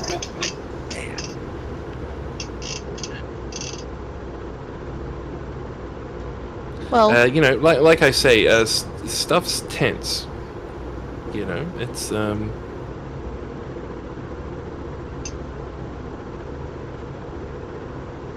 well, I can't think of anything else to do at the moment, so we might as well just keep going. yes. Alright. You guys make the way essentially back the way you guys came again. Through the port, you see that there are already members of the sort of old crew setting up shop within the base of the port underneath the ship itself, with their gear, clothing, and all that would normally accompany them. You guys make your way through the lower parts of the city, up the main stretch, the road leading towards the center. It seems that you are passing through the back end of a riot that has just taken place. A large number of buildings have been torched and broken. There are bodies on the ground that haven't been picked up yet. Finch, and then an alleyway immediately becomes familiar to you.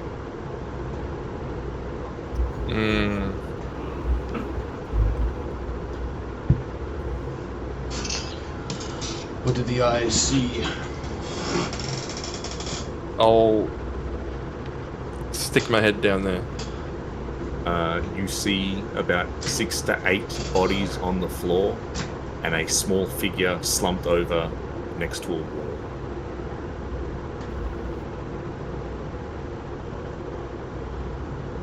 I will use... I'm going to use the eyes. Alright. I'm going to...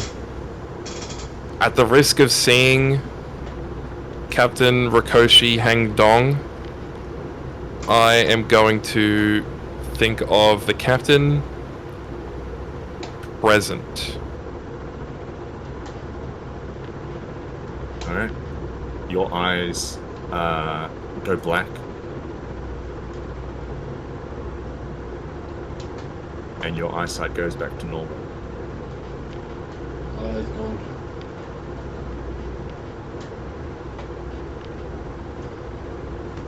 We spent too long catching up. I will head down the alleyway. Running down the alleyway past the bodies of armed individuals lying on the floor. They are not elven. They are all cloaked in black attire, semi-ninja-like, but they are marked with a emblem. And the bodies that these emblems have is that of the Zaibatsu. Coming up to the center and the figure slumped down on the ground, you see Rikoshi, head slumped, with a sword through his chest.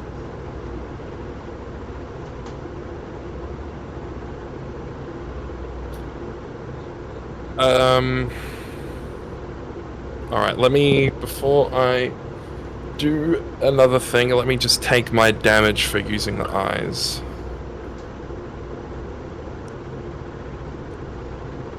The future has arrived, and those...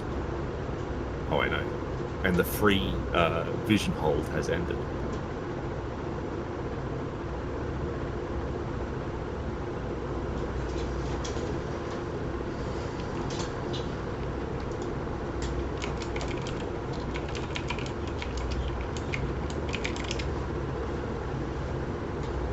That sucks.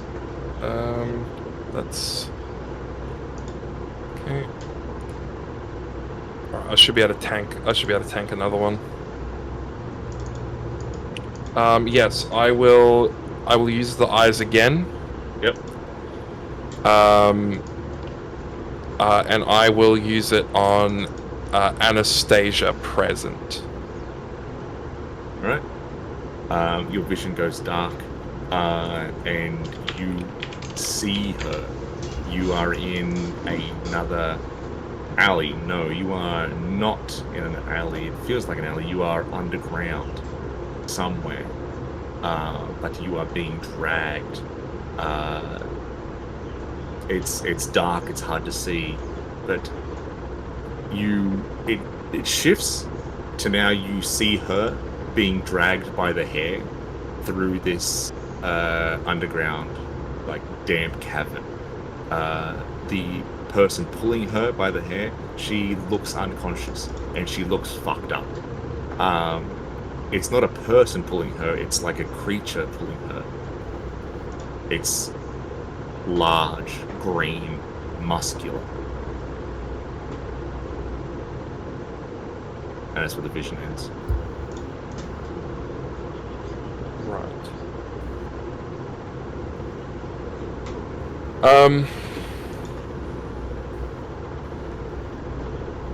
I'll just sort of turn back and just be like, sort of walking back. It's the captain. He's in the alleyway. He's, well, I'm pretty sure he's dead. What happened? I think he got. Fuck that was about. I That think he got jumped by some Zaibatsu.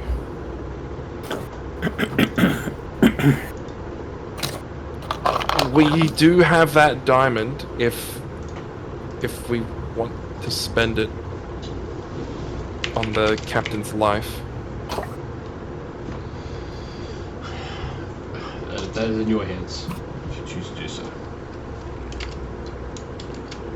But if it benefits, of course, him coming, then yes, let's do that. I also thought I would check in on Anastasia with my sight. And she is currently being dragged by the hair through what I can only assume is some sort of underground dungeon or tunnel. She's been captured. Yes, it does not look good. I'm going to assume that with her situation with her family, it's probably in the palace somewhere. Yeah. But that is an assumption.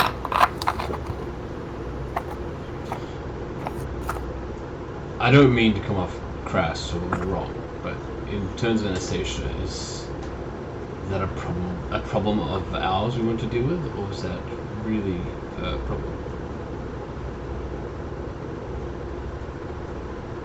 Well, The captain understand, of course. I guess if he was here, he would want to save his wife, but I don't know. I feel bad. That sort of happened. It's, Anastasia, I hadn't said this yet, but Anastasia had a room specially constructed for Sia in the ship, intended for worship of Alvina. well, that's good.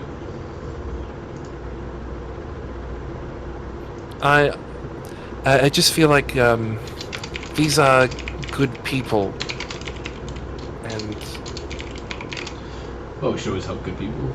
So I think if it's deemed worthy, let's do it.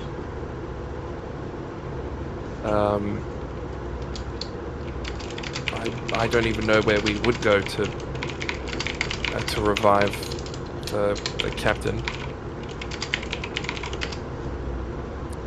I guess we'll just bring him with. I'll head back sort of down and just sort of put his arm over my shoulder and just sort of start pulling him along. Yeah. Consul.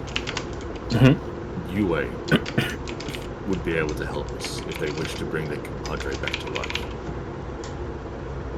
Yue can bring people back. Yes. Okay. I mean, we'll have to talk to her about that, because, you know, I don't want to make decisions for her. No, of course not, Consul, but she does have the ability to do so. I'll bring it up. What do you think?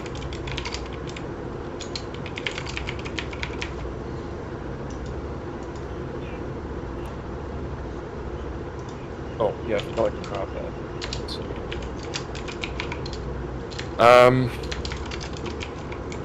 How far are we now from the consulate? About 40 minutes. Oh, good. So I won't have to be doing this for too much longer.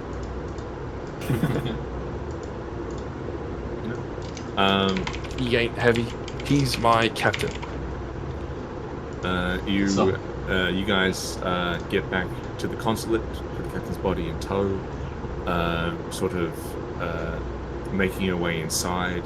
The dwarves and Claudius acting as sort of vanguard to speed up the process of you guys getting to Dunzok's room. You guys do so. sort of in a hurried fashion, getting inside the room, and it is extravagant, no expenses spared sort of thing. It's like the penthouse. And with that, we'll end today's session. Oh, Yeah, I've got a lot of to-do shit to write down.